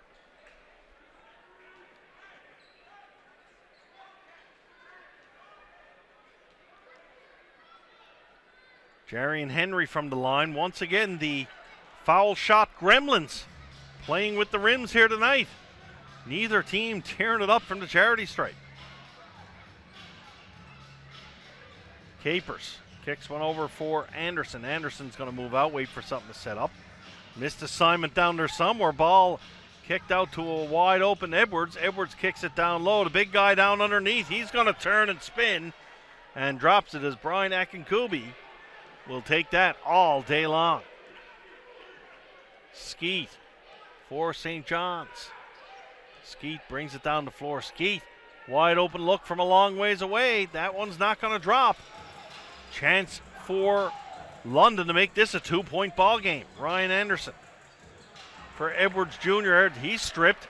Ball comes out to Hinkle. Hinkle through the lane. Hinkle looking for a little finger roll on the left side. Can't get that one to drop. And back come. And that's a foul there, Doug. Why do you take that foul there? Yeah, and Jarian Henry is saying that to Skeet. He's saying, I was back there. I was going to take that charge. I had it under control. So, the foul was not necessary, and instead it puts London on the line with a chance to make this a 2-point game, a one-possession game. And like we said, it just the decision-making on the edge side tonight has not been good. The turnovers on O, the fouls on D, sort of what they're willing to give up, it just hasn't added up to the right kind of flow for them. And I felt that even when they were up by 16 points, I said it. And right now, like I said, they've got to figure this out very soon, or they're going to find themselves in a position they don't want to be in. Williamson is 1 of 2 from the line, but Akinkubi goes in with a big offensive rebound for London. Unfortunately, can't get it to drop. And a foul call against the Lightning. Edge will take the ball. 3-point ball game, 1:49 left to go in the third quarter. And if you're wondering a little bit about the difference between this level of pro basketball and what goes on above it, when Akinkubi grabbed that ball, it gets dunked. It doesn't turn into a jump hook. And that's really, I think he even feels that he's kind of tapping his head. He knows that he had something a lot easier he could have done with that ball. Deputy Commissioner of the NBL, Audley Stevenson, checking in with us on Twitter and joined the broadcast. Thanks for joining us, Audley, and not too surprised to hear you out there watching, big fella. Doing a great job at the league, and St. John's fans enjoying another good matchup here tonight at Mile 1, 84-81, 149 left to go. Jason Rice, I like this Jason Rice guy. I know you know Jason, I don't, but Jason's going to be my rule go-to guy when you're not around. I can see it. Technical foul does count as a personal foul in FIBA, and the NBL uses the same standard. So I'm looking at the online stats. I got to think Carl's got 4. I thought I agree. He had 2 real quick ones and then got the technical. So just give it the old refresh here as we see Carl out at the line. He scored about 7 points there at the line, shooting the phantom free throws right now. So having a look here, Carl is down for 3. Yeah. So obviously, so we'll all be quiet. We will be quiet. We're hunting rabbits. Or the both of us failed math in grade 3. Oh, well, I tell you, I'm not the sharpest knife in the drawer. I can guarantee that right now. That's why I need you out here with me. Professor going to be taking the night off tomorrow night. Could be flying solo on the air here. That'll be interesting, folks. So this discussion right now, what's this all about? Really unsure of what there was an issue with Hinkle. He had some blood on his elbow. He had to leave the game. So that was one issue, but I don't know what the rest of this is about. Could be part of the master plan of the London coaching staff to slow this game down even more. Well, absolutely. I know that sounds nefarious, but it absolutely could be. This is what they want. Page out of my playbook. I'd seriously. Yeah. Wouldn't be too shocked at all. Nonetheless, English is at the line waiting patiently. Yeah. Normally think the discussion might be about fouls and who's got what maybe. I think what it is that it was Hinkle who was fouled, and he had to leave the game with the elbow injury. Carl replaced him, which would make him the foul shooter. So perhaps the question is Hinkle allowed to return to the game or not? Because in the NBA, if you don't shoot your free throws, you're not allowed to return. Really? Wow. Yeah. So now I don't think that's a FIBA rule, but that could be what the question was about. So after it seemed like an eternity, English steps up and he drains the first of two. Here comes number 2 from Carl. Carl probably out there a little too long, can only go 1 of 2. 85-81, 140 left to play here in the third quarter. Skeet takes it down low. Skeet's in some trouble there, manages to get it out for Desmond Lee. Lee stops, settle down, puts the ball over for Jaron Skeet. Skeet for English. English stepping out from beyond the arc. English with the look, and he'll drop a big 3 ball there. Like we talked about earlier, Doug, Carl not having the best of games, but he can turn it on whenever, and that's a veteran shot there. Yeah, he's been a lot better in the third quarter. He's made 3 shots now. His flow has been better. He's been calmer. Akinkubi comes back and answers back right away from London. Grandy Glaze down low. How is that not traveling? He kept that pivot foot down. Oh my, which one? The left or the right? My goodness. He probably could have went to the canteen and had a nachos in the same travel distance there. 1:01 left to go. Glaze to the line. Good call, official, says this announcer up here. I think Keith Vassell is asking the exact same question. Don't blame you, Keith. 1:01. Glaze to the line. See if St. John's can break this pattern at the free throw line. Glaze can't get it to drop. No.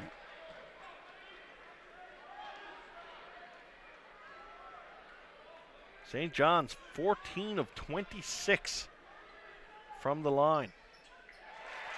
That'll put the average up to a big 56%. Folks, I'm doing everything in my power to make Doug Partridge laugh up here in this booth. He's a tough nut to crack. Glaze, good hustle there for St. John's. Glaze gets it again. Glaze goes down all the way and gets it to drop. And that is the most unorthodox way you'll ever see the ball go to the hoop, Doug Partridge. He is rumbling, bumbling, stumbling. Rumbling, bumbling, stumbling, dropping it for 2. Grandy Glaze puts St. John's up 91-83. There's a long 3 ball from the outside. Good rebound there by Barrett. Barrett can't get it to drop, and Glaze grabs the defensive boards. Glaze for Lee. Lee stops, settle things down. St. John's going to take the last shot of this third quarter. English setting up by himself in isolation. He wants that last shot. Carl puts the ball to the floor. Steps out, gets in all the way. Finger roll to the hoop. And English drops it at the end. St. John's looked like they were struggling in that third quarter, but they put together a nice run at the end. After 3, St. John's 93, London 83. We'll be back for the call of the fourth quarter.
All right, fourth quarter just about ready to get underway.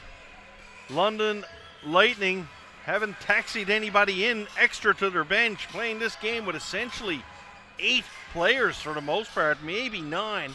Looking at one down there, definitely hasn't played. I think there's a couple of guys haven't checked in at all. Yeah, and Marcus Capers rolled his ankle early in this game, has kind of been limping through his minutes, although he's played reasonably well. So a good effort by London. St. John's just getting streaky at the right time and putting points on the boards. Jordan Jensen-White out for Carl English. English started to heat up in the latter part of that quarter. That ball is stripped. Good defense there by London. Ball brought right to the hole, and they'll take the easy bucket. Yeah, Garrett Williamson. You're asking a lot of Anderson on a bad hip to defend the other team's best player, but he's giving it a go. English almost got it stripped again. And they're once again looking for the double dribble. They're saying English kept the dribble the whole time. Carl turns that one over. Ball goes outside. Carl frustrated with himself down there. I but think good defense. I think he felt the ball went off Williams' foot, and I'm not sure that it didn't. I like the way you point out. I'll just say the referee fooled up. You sort of leave everybody guessing. That's why you're the good color guy and I'm not. Big 3 ball there from Ryan Anderson. Long 3 from the outside. Out comes Skeet now for St. John's. Skeet showing some wheels. Skeet, big rejection there from Sefton Barrett. Get that out of here, Jaron Skeet. Yeah. He's a long-arm defender, Barrett. New shot clock on the play now. 10:54 left to go. Talk about Barrett as a defender again, Doug. Sorry. Yeah, he's got the long arms. He's got a nice athletic build for defending, and even though it looked like Skeet had a step on him there to the rim, he was able to use those arms to just wipe that shot out. Try to do the inbounds again. Issue with the signage down there. See the player trying to get a little bit of extra space. Puts the ball in for English. English outside for Skeet. Skeet, long 3. That one doesn't drop. Rebounded easily by London. Akinkube down in the paint. He's looking for the ball. Easy basket there. Drive by Sefton Barrett. Barrett hits double digits tonight for points. Yeah, and again, if you've won a championship, you're not going away easy. So they're battling. You got to give them a lot of love for that. Desmond Lee with a shot from George Street. That one falls a little short. 3-point ball game opportunity for London. Coming down, there's a shot from the top of the key, and that one's easily dropped there from Ryan Anderson. And again, it's the same sort of story. You don't win playoff MVP for nothing. This guy can play. And although he's limping through the game and a little banged up, he's stepping up at crunch time. English 3 ball. That one rattles away. Big offensive board by Grandy Glaze. Couldn't get it to drop, though. And London come down the floor with an opportunity to take the lead since early in the first corner. Referee waving like he's got the funky chicken going on down there. Yeah. Not quite sure what's coming here. Well, I'll be definitive about this one. This is a bad call. He's going to call a double foul. So he's going to give both players a foul, and this was all Jaron Skeet. Jaron Skeet reached up, grabbed Akanubi's arm and dragged him to the floor. It was Skeet's foul. And he's there trying to sell it even more. Like, sometimes you got to leave while you're ahead, Jaron. Like, you know. So he got a double foul when it should have been his foul all the way. So, few substitutions for St. John's. They see it slipping away a little bit here. So they're going to make some wholesale changes. Henry checks back in the game, as well as Alex Johnson and Charles Hinkle. Missed assignment there. Yeah, they went to that 2-3 zone, and there's some gaps in it. The inbounder just stepped right back into one of them and got a layup. Friesen Laddie drops it, and the London Lightning take the lead since early in the first quarter. Great resiliency shown here by London. Johnson has bounced off that. There's going to be a foul. Johnson gets bumped out of bounds. That foul is going to go against Sefton Barrett, and that might be his. He might be done. Yeah. I believe Barrett's 6th of the game. And he is out, and Sefton Barrett has had quite the game for London. Yeah, this is where the fouls might start to catch up here, Doug. Yeah, this is going to be interesting because Barrett hit some threes early, played great defense late, And to lose him on a short bench is not positive. And like you said, they've got a lot of guys in foul trouble. Akinkubi, Friesen Laddie, both with 5. And then either one of them is now gone now because Carl tried to step into the middle. 2 of them put a hold on him, and that left Johnson or Brodus wide open. And Laddie will commit the foul on Brodus. Wow. So he's gone now too. Yeah. I'm telling you, the trainer in the red shirt, give him a blue jersey. He could be in here yet tonight. Yeah, and I mean, obviously we talked early that they wanted to try and slow this game down. They wanted to, so they were willing to take some fouls and be physical and do some things. But one of the side effects, if you will, of doing that is exactly this. If you take too many fouls, your good players are not where you want them to be at the end of the game. And Rashawn Brodus, just like a rare dodo bird sighting, sinks 2 free throws for the Edge. And the Edge take the lead again. Williamson over for Capers. Capers kicks one down low. Back outside for Anderson. Anderson's 3-ball drops. Yeah, you got to love what he's doing out here with a bad hip and the way he's playing this fourth quarter. English kicks it back for Brodus. Brodus outside for Hinkle. Hinkle isolated up top. Hinkle, good move, bring it to the basket. But the big man, Akinkubi, comes over. Some solid defense there. Allows London to come back the other way, and Akinkubi coming in late and stuffing it home. Hard not to be excited about a great play like that, Doug. Yeah. Long 3-ball from Brodus, and Brodus hits one from about 8 feet beyond the arc, and St. John's needed that one. That gets a little bit of life out of the crowd. Foul on the movement coming in. That's going to go against Brodus. Rashawn Brodus picks up his second of the game. 8:24 left to go here. 99-99. Gretzky's across. Yeah, and we're kind of seeing the opposite of the first 2 games we saw the Edge kind of control the flow of the game throughout and use late runs to win convincingly in the second day. In this game, we're kind of seeing a reverse of that. I really feel that London has controlled the game throughout as Anderson gets a wide open layup against the zone. That's their second or third time we've seen that off the inbound. Again, the zone might have to go away. It's not really doing it. It worked a little bit early. It's not working right now. Hinkle, strong move to the basket. Foul called, and not quite sure what Ryan Anderson is doing down there. We mentioned the funky chicken earlier on. Anderson was doing it after that one. Having a little chat with the official there now. Nonetheless, Charles Hinkle will go to the line for 2.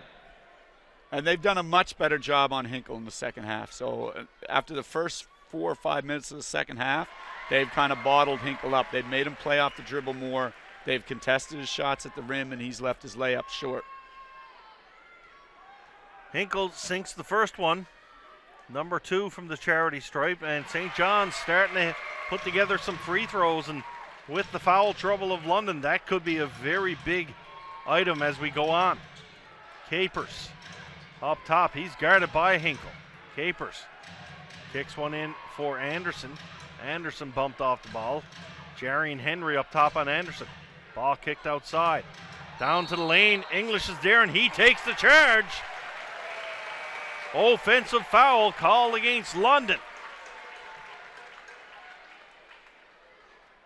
And Carl's showing his worth here, Doug. Around him a little early, but I tell you what, he's putting some big baskets and really playing some good defense here for St. John's. Carl's not a great defender, but he's a crafty defender. He's a veteran. He knows how to get to certain spots, and he got to a spot there and sold that one against Williamson. Brodus up top, he's got Henry. Henry wants that ball, but he's matched up against Akinkubi down low. I don't know if the Edge want to go to that. Here's Brodus. Brodus throws him off the glass. Big rebound there by Colton Ray, and I believe St. John's have kept the ball. Yeah, they're going to get lucky because that was a bad possession. Brodus really waved away a couple of actions that looked like they had some promise to try and do something himself. It was not a good offensive decision. English inbound to Brodus. Brodus bringing it to the hoop himself. No room there. Got to kick it outside for Henry. Henry over for Ray. Ray Shakes the mouth guard out of his defender, just can't get it to fall. Yeah. I think Brodus knows that Capers is limping. He knows he's not 100% and he feels like he can get around him. The trouble is Capers is way too long, so even when he does get around him, Brodus can't get the shot off. He's got the wingspan of a condor out there. There's a long shot there. Long 2-point attempt, but offensive rebound. Grabbed by Kirk Williams Jr. And the Lightning take the lead. Carl English, top of the key, spins, fires, can't get that one to drop. 6:35 remain. London 103, St. John's 101. Capers up top for Williams Jr. He moves it over for Williamson. Williamson left wide open. Can't get it to drop though. English will grab that rebound and come down the floor for St. John's. English to Hinkle. In for Henry. That one was chipped. Henry, nice move there. Waiting for the call. Yeah, it's going to be called on the floor. Again, when I watch St. John's defend, they switch a lot of screens, which a lot of teams in this league do. There's a lot of uniform heights, so they switch a lot of screens. But the switching gets them in trouble on the offensive glass. That's where they get beat up on the glass. And against this team, they don't shoot it well enough that I think you need to switch as much as you have. Hinkle with the long 3-ball there. To that point, St. John's being outscored 20-8 here in the fourth quarter. And that might be a little turning point for the Edge. Williams Jr. There's a big answer there. And now that said, that's the one guy that might need to switch on the way he's played this fourth quarter. Ryan Anderson drains a long 3. Here's Hinkle now. Hinkle for the Edge. Hinkle for Colton Ray. Hinkle gets back and on the inside. Nice move there by Hinkle. Sneaks in down low and he takes the easy bucket. Anderson up top. Anderson directing traffic now. They want to set up for their shot. Anderson down low for Williamson. Williamson kicks it out. Anderson, that's a spot on the floor. He's liked a little. Here's a big rebound, free opportunity for the Lightning, and Marcus Capers makes no mistake and puts it down. Yeah, you need that rebound. You fell asleep on Anderson. You let him get a wide open look. You caught a break in his missing it, but you didn't clean it up. English shakes off a defender. Ball is short though. Henry inexplicably takes that to the outside. Probably could have brought it to the rack. They throw it to English in the corner. No, nothing to explain there. Carl English with the 3 from the corner. Yeah, and that's a change in the game. The 3 is more valuable now. Everybody knows it. And so you see a lot of those types of plays that you never used to see before. Colton Ray goes up for the rebound. Henry thought he had it. Unfortunately for St. John's, it goes out of bounds. And we're going to see a timeout here. 4:39 left to go. All tied up at 108. St. John's and London. We'll be right back.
.439 left to go, all tied up 108. Checking in on Twitter, some of the boo birds coming out for the officials, Doug.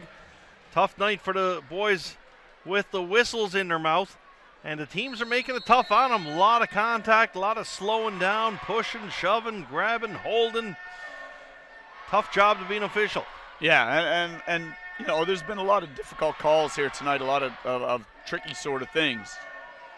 Long 3-ball attempt there, and that one is good. I don't like that call to stay in the zone. The zone has not worked. They've figured it out. You need to be out of that zone. Ryan Anderson shooting the lights out here in the fourth quarter for London. Approaching the 4-minute mark, 111-108. London Lightning in the lead. And Anderson is the guy to watch for St. John's. Capers kicks one out.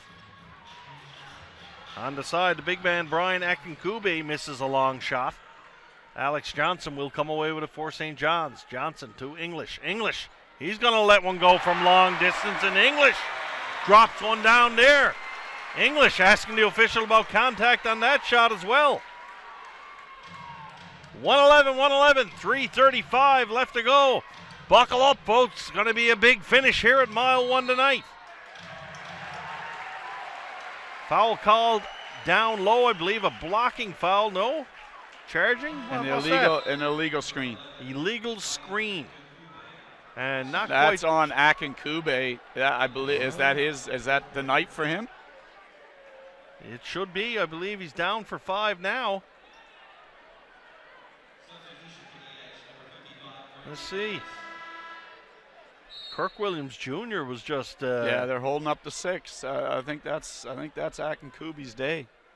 Kirk Williams Jr. with some, I don't know how I'll describe it. We'll say gestures on the floor. I think he's probably fortunate the officials didn't see those. Yeah, it's a frustrating situation. You come in so undermanned. You play with a lot of guts and determination. You're right here with a chance to win, and you can't keep players on the floor.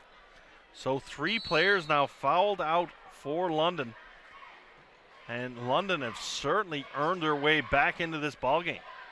Brodus kicks it down low for Henry. Henry, he's going to go in, and with no Akinkube in there, that's going to open up an opportunity there. Yeah, they switched to keep Carl from touching the ball, and Henry made a beautiful, patient move inside. Here's a big flush down low. Williams Jr. found a little daylight, and he made no mistake. Brodus now for St. John's. Brodus kicks it for Glaze. Glaze, errant pass there. English can't hold on to that one. Nowhere near Carl, and that one sails out of bounds. And right now, this is a game of mental toughness right now, Doug. It just seems like, once again, Anderson with a shot. That one doesn't drop, but the fewest mistakes might win this ballgame.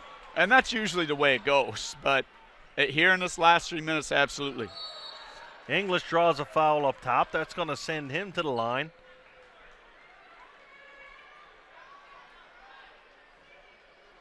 As the Edge are in the bonus.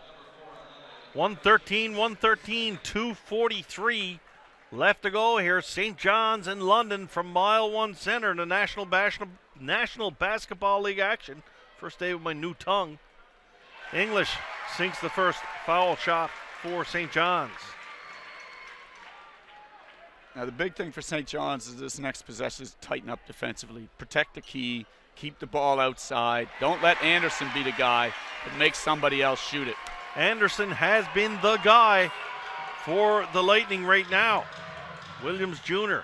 fakes a shot. He comes in. Yeah, it's going to be a travel. That will be a walk for sure. And that's what they needed to do. They needed to stay in front of the ball. They needed to make it be a shooting. Williams Jr. could have taken an open 3 there, but he's not a great shooter. Not a terrible one, just not great. Fans getting a cue here, Doug. Big point in this ball game. St. John's trying to get back-to-back scores. Yeah, and that's why you needed that stop, to wake your fans up. You got the score, you get the stop. The fans are alive now. Now you need to make another play. Grandy Glaze on the inbounds, going to put it in for Brodus. Brodus brings the ball up over half court.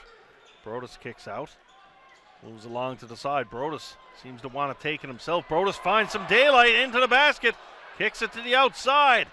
English, he's got some hands in his face. That's a tough shot there by English over Edwards Jr., but English knocks it down. And the St. John's Edge star is starting to heat up here in the fourth. Yeah, it was great unselfishness, I think, by Hinkle on the side to move the ball over to Carl and give him that look. Brodus, it looked like he was going to try and take it himself, but once he got that help, he moved the ball, and that wound up. And like I say, when they get the guard penetration pass, that's when they look good offensively. Timeout called. 2:11 left to go. 117-113 St. John's.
Little discussion here at the scorers table. 2:10 remain.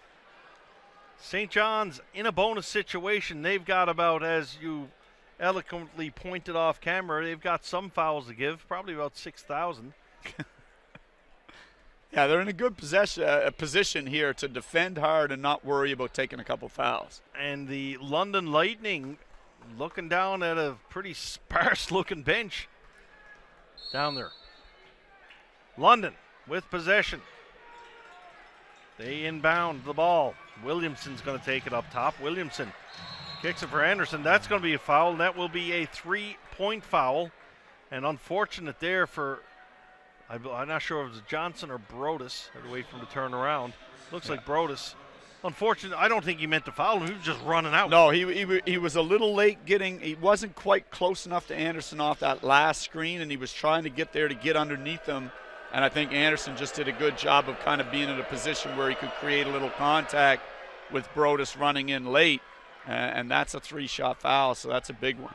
Anderson leading his team with 27 points tonight. Big night here for Ryan Anderson, and most of them here in the fourth quarter.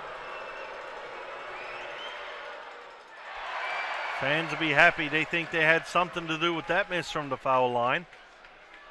Wonder now if they'll try to get louder for this last of the 3-point conversion from the line. Here they go. Anderson makes 2 of 3 from the line. Brodus, the floor general, carrying the ball down the floor here for St. John's. Point to say Jerry and Henry, Professor, still in the game here for the Edge, so obviously he's making an impression on Coach Jeff Dunlap. Yeah, his defense, his energy has earned him crunch time minutes. It did last 2 games, and it is again tonight. And Capers got away with a lot of contact early in that possession, but gets nailed late. And if you're a fan of the Lightning, you don't want to see English going to the line in these situations. Don't foul him. No.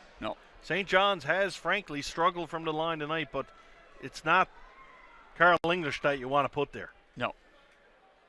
It's Henry or Glaze, and no offense to Henry, he's a pretty good shooter, but again, these are all new situations for him in this environment, so Glaze has not shot the free throws well.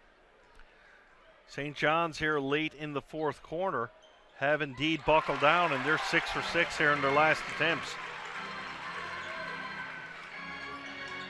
Big rush here by Williamson coming down. Good defense by St. John's, and there's a turnover, and this might be the swing that the Edge needed. Brodus, little floater from the lane, can't get it to drop. Henry, good rebound there, kicks it outside. English with a 3 attempt there, and the fans were ready to erupt on that one. Edwards Jr. throws it away, Ball comes back to St. John's. Yeah, I think that was a little bit of fatigue. I mean, Edwards Jr. has played a lot of minutes here tonight trying to hold everything together. He probably needed to attack the rim a little bit harder and try and get a commitment from Henry before passing that ball. Game still in question, but if Carl English made that three-point shot just in, this place would have erupted. Oh, yeah. Yeah, I mean, that's what they're looking for. That's what they're here to see, and they would have loved it. 119 remain. St. John's Edge 119. The London Lightning 115. Still anyone's ball game, but the London Lightning short-staffed down there. That is a tired group. And Doug, let's talk about still a lot left to go here, but how does this work into tomorrow night? I can't imagine there's 4 or 5 guys hopping off a plane at the airport to come on this bench tomorrow. No, there is one real big guy hopping back on that bench tomorrow night, though, and that's Royce White, who should be fresh as a daisy tomorrow, and he can really play. So, and then you should get a little boost of energy. It'll go one of two ways for you tomorrow. You're able to stay in a game where everything has been against you and play it right down to the last minute, and whatever happens.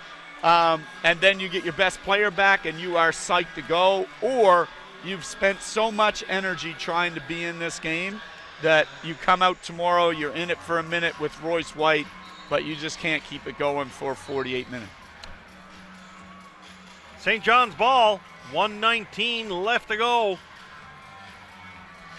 Big opportunity to score, and then an equally big defensive opportunity for the Edge. Yeah.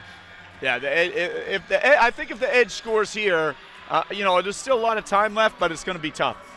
For a team that doesn't shoot the three real well, if the Edge can score here and make it 6, I know there's a lot of time left in a pro level, but I think it's going to be tough. So the London Lightning really need to stop here.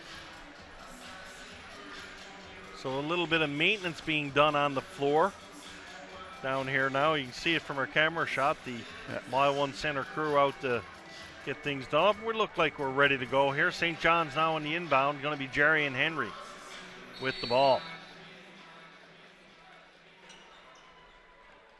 Brodus up top, immediately in trouble.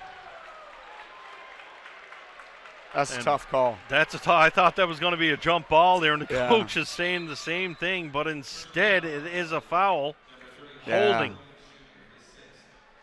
I thought Williams Jr. got a clean hand in there and got that tied up. I thought it was a great play defensively, and now on top of that, Williams Jr. fouls out, so it's just that much tougher. You don't get the call you would have liked to have gotten, and another player hits the bench. D'Alembert is going to check back into the game, and I think he may be, with the exception of DeAndre Thomas, he might be the last one, Doug. Yeah, but Williams Jr. apparently is still in the game. Yeah, he was only showing 4 fouls before that one. So. Yeah. But either way, if we get Williams Jr. fouled out, we might have a DeAndre Thomas sighting. One can only hope. Oh, absolutely. I'd cheer for that. The big guy's my buddy. 1:15 left to go. 119 to 115. Brodus.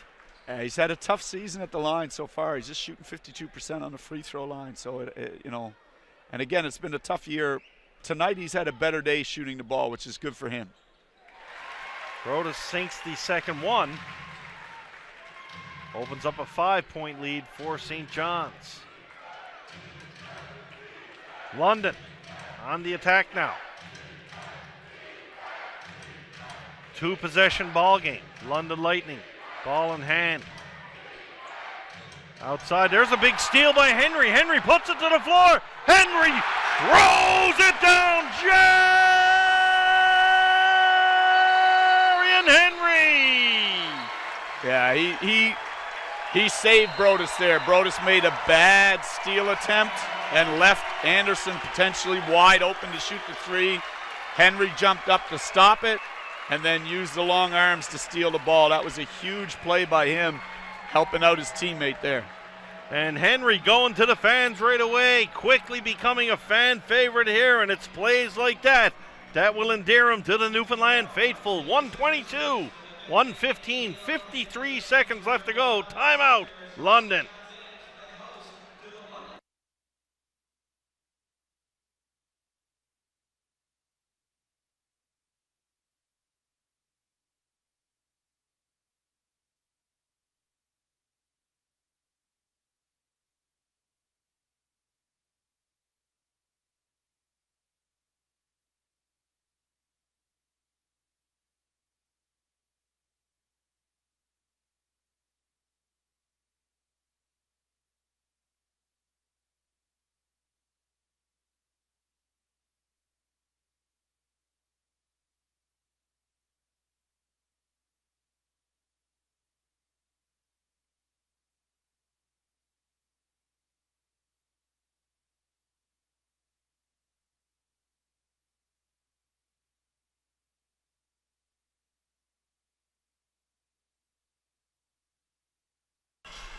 London ball, 53.6 seconds left. The Lightning down by 7 now, a 3-possession game. I had to check my math there for a second, Doug. It ain't very good. I'm really not joking about that. Math is not that good. Struggle to hook down Phonics, but here we go. Edwards Jr. kicks it to the outside. Nice left-handed attempt there. That's a foul, and that's going to bring him to the line. And I guess if you're London, if you can get to the line and have that clock stopped and accumulate points, that's what you're looking for. Yeah, and again, you see the lack of three-point shooting kind of hurt them there because Anderson took 2 players with him. Williamson was wide open, and he wouldn't put it up. He went into the body of the defender again to try and get a foul rather than trust his three-point shot. Williamson going to go to the line for a couple. Ryan Anderson, 28 points for London here tonight. Yeah, I mean, for a guy who came in shooting 18% from the floor and averaging 4 a game, you know, and like we said, he's last year's playoff MVP. Don't get me wrong, he's very talented, but you really got to appreciate what he's got it out here tonight. He sinks too, and we talked earlier, and we made it sound like Carl English was struggling and hasn't been playing terrible. Carl English is going to finish. He's got 26 points here tonight. He's second on the team in scoring, but yeah, it's been when it counted. I think he had 4 at half, right? And he had a pretty good third quarter, and then he's made some big shots here in the fourth and some free throws to help them gut this one out. Hinkle certainly carried the mail early in the game for St. John's, but it's been English coming down the stretch for sure. Same thing with Brodus early in the game. His shot was finding its way. Yeah. Looking on the London side, Akingube fouling out has certainly hurt them. He had 17 points when he went out, and he was that presence inside. St. John's was having a little tough time with, for sure. And then we got Friesen, Lay, and Barrett also fouling. That's just 23 more points on the bench. And it's a cumulative effect. So you're missing 2 or 3 guys that play a lot of minutes for you. And so you're a little deeper into your depth chart to begin with. Then a couple of guys who are now playing a lot of minutes for you foul out, and suddenly you're really deep into your depth chart in terms of who's out there playing crunch time minutes. 44 seconds remain. It's going to be St. John's ball. So you got to think, Doug, a score here for St. John's might seal the deal. I think the deal is sealed, to tell you the truth. But, you know, another one here, without the three-point shot being a real factor, it's definitely over. I know a quick steal here by London and a score. That's different, but. Oh, there you go. There we go. I probably should shut up. There's a shot from the outside. 3-ball attempt and a foul. Yeah. So, if he sinks 3 of these, we're in a 2-point ball game with 36 seconds left. Sometimes I wish it wasn't right. Leading scorer for the Lightning, Ryan Anderson, going to the line again. His second trip in less than 10 seconds. And he shot 6 free throws.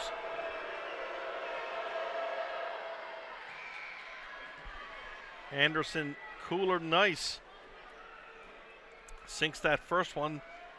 Fans on him a little here. The hometown team trying to put the old Newfie hex on Anderson, but he'll have none of it. And you got to think there's going to be are we looking for press defense here after this shot, Doug, or are they going to come back? Well, no, you got lots of time left. You just need to stop. You just need to stop here. So I think oh, wow. Brodus got away with one there, and now the player is hurt. This is unfortunate. So we've got a whistle by the official. Player is down behind the net. He must have hit his head on the floor. Yeah. Did you see what happened there, Doug? Yeah, Brodus wanted the ball. The player was denying him, and Brodus gave him 2 arms to the chest. Now, did he exaggerate it to fly backwards? I don't know, but it was definitely an offensive foul. And in flying backwards, he hit his head on the floor. So what happens here? Does the shot clock reset on this because the play is stopped because of the injury? Does it stay at 17 seconds? No, I think it stays at what it is. So that's interesting. St. John's coming down the floor with a man advantage, and certainly a man advantage. Player down on the foul line. Now they're going to find themselves losing 8 seconds off the shot clock, and everybody's back at even strength, so to say. Yeah, but they took those 8 seconds of themselves. They did not look. They weren't looking to score. They wanted to run the clock down. So, to be fair, it wasn't like there was something that happened that caused that. 11-second differential. Yeah. Now Williams Jr. now has to come out of the game because, of course, the game was stopped for his injury, so to speak. 11-second differential, 2-point ball game. St. John's 122, London 120. 28.7 seconds remain here in the ball game. Now you need to stop here. If you're London, you've got to have a stop. So you got to do whatever you got to do. Really, I think you're almost trying to force Brodus into some kind of a shooting situation as maybe your best hope to get a stop here. I think that's a great move, not going to English there. Everybody figured English was getting the ball on that play. They kick it out for Johnson instead. Shot clock under 10. Ball in English's hand. Kicks it out for Johnson. Johnson open look to the lane. Way too easy. And gets the layup. Yeah, they doubled English, which they absolutely had to, but they didn't get any rotation behind that double. I think you have to come over to Johnson, force one more pass to Brodus, but then Brodus has to shoot the ball, and you live with that as opposed to giving a Johnson a clear lane right down the middle. Coming down the middle, it wasn't a bird or a plane, it was Alex Superman Johnson with a big layup here in the dying stages of this fourth quarter. 15 seconds remain. 124-120, St. John's over London. London ball here on the timeout. We'll see Edwards, no doubt, check back into the game, providing he's not hurt.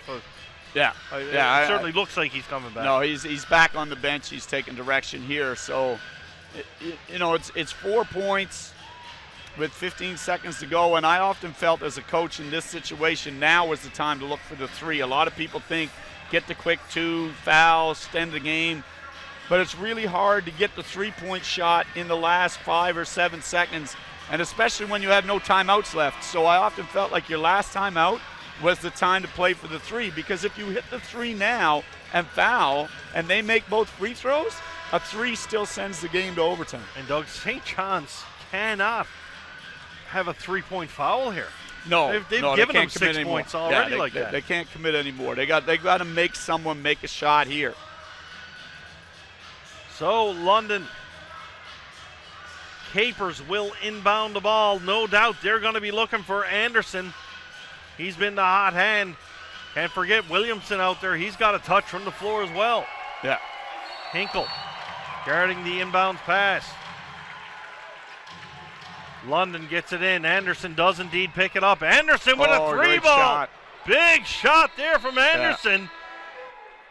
Yeah. And Anderson, with ice in his veins, drops the three and makes this a 1-point ball game with 11 seconds left. Professor, tell us about that. They ran an elevator door play for him, so he comes up the lane. The two posts try to come together and close the doors on the defender. They're not able to. Brodus gets out there with him.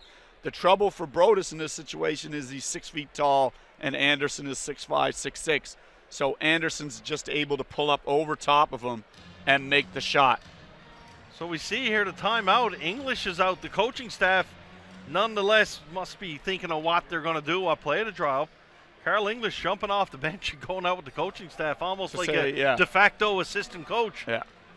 And I guess when you've been around and accomplished as much as that gentleman has, you can probably do that.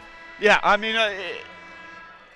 in this, again, at the pro level, the players have a lot of say, and especially the players that have a lot of experience and have done a lot of their career and deserve some say. So in that situation, I think,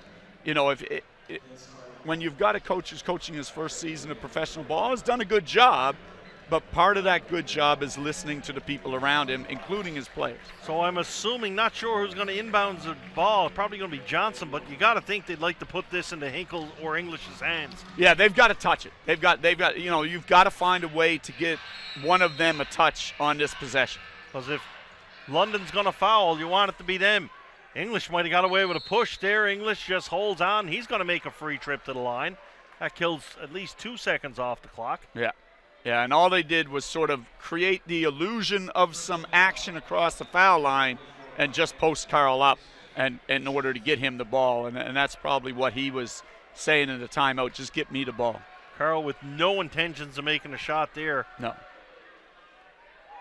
Goes to the line. He sinks the first one, putting St. John's into the lead. But actually, they're up 2. 3. The first point went up on the wrong side. So this will make it a 3-point game. Yeah. But again, with 9 seconds to go, now you have a chance. Yeah. Here come the Lightning, no doubt, looking for Anderson. Anderson, shot from long ways away to kick it out. Maybe a second opportunity from the corner. There's the shot, can't get it to bounce. Full marks to the London Lightning, Professor. They got a couple of good looks there at the end. Yeah, they did a sensational job here tonight. I mean, you got to really respect what they were able to do, missing players, missing their best player, being short on the bench, the way they competed, the way they got after it. You really have to respect what they did here and how close they got to beating the Edge at home. It sets up a fascinating game, I think, tomorrow night. So tomorrow night, both teams will match up again. 7 o'clock Newfoundland time, 8:30 Ontario, and really shagging late in California for our friends out joining us online there. Doug, tell us a little what. I know you're not going to be here tomorrow, so folks, that's going to be interesting in itself, having to listen to me all night. But set up tomorrow night for us. What do you think? Well, I think that the Edge have to go back and really look at their defense and how can we defend this team better? How can we be better in transition? How can we get our energy up a little bit more so that we can do things a little bit more efficiently? We scored more than enough. Our offense is fine. Defensively, we can't give up 123 points. If you're the Lightning, you got to get home. You got to get home. You got to get hydrated. You got to get some food in you. Take your ice bath, whatever you need to do, because tomorrow is going to come in a hurry. You get your best player back. You should have a lot of good feeling about the way you competed. Again, similarly, you've got to defend Hinkle better. He had 31 or so points. You did a great job on English for a half, then he danced on you in the second half. So you've got to be able to do that for 2 halves. Can Anderson go tomorrow with the hip? If he can't, that could be a big factor. I can't see how he can't. He was just unbelievable here tonight for London. So, final word goes to the Professor. Tomorrow night, London and St. John's will tangle and do it again. Final score in this one, St. John's Edge 126, the London Lightning 123. For Doug Partridge, I'm Steve Power. We'll see you tomorrow night here at Mile One Center.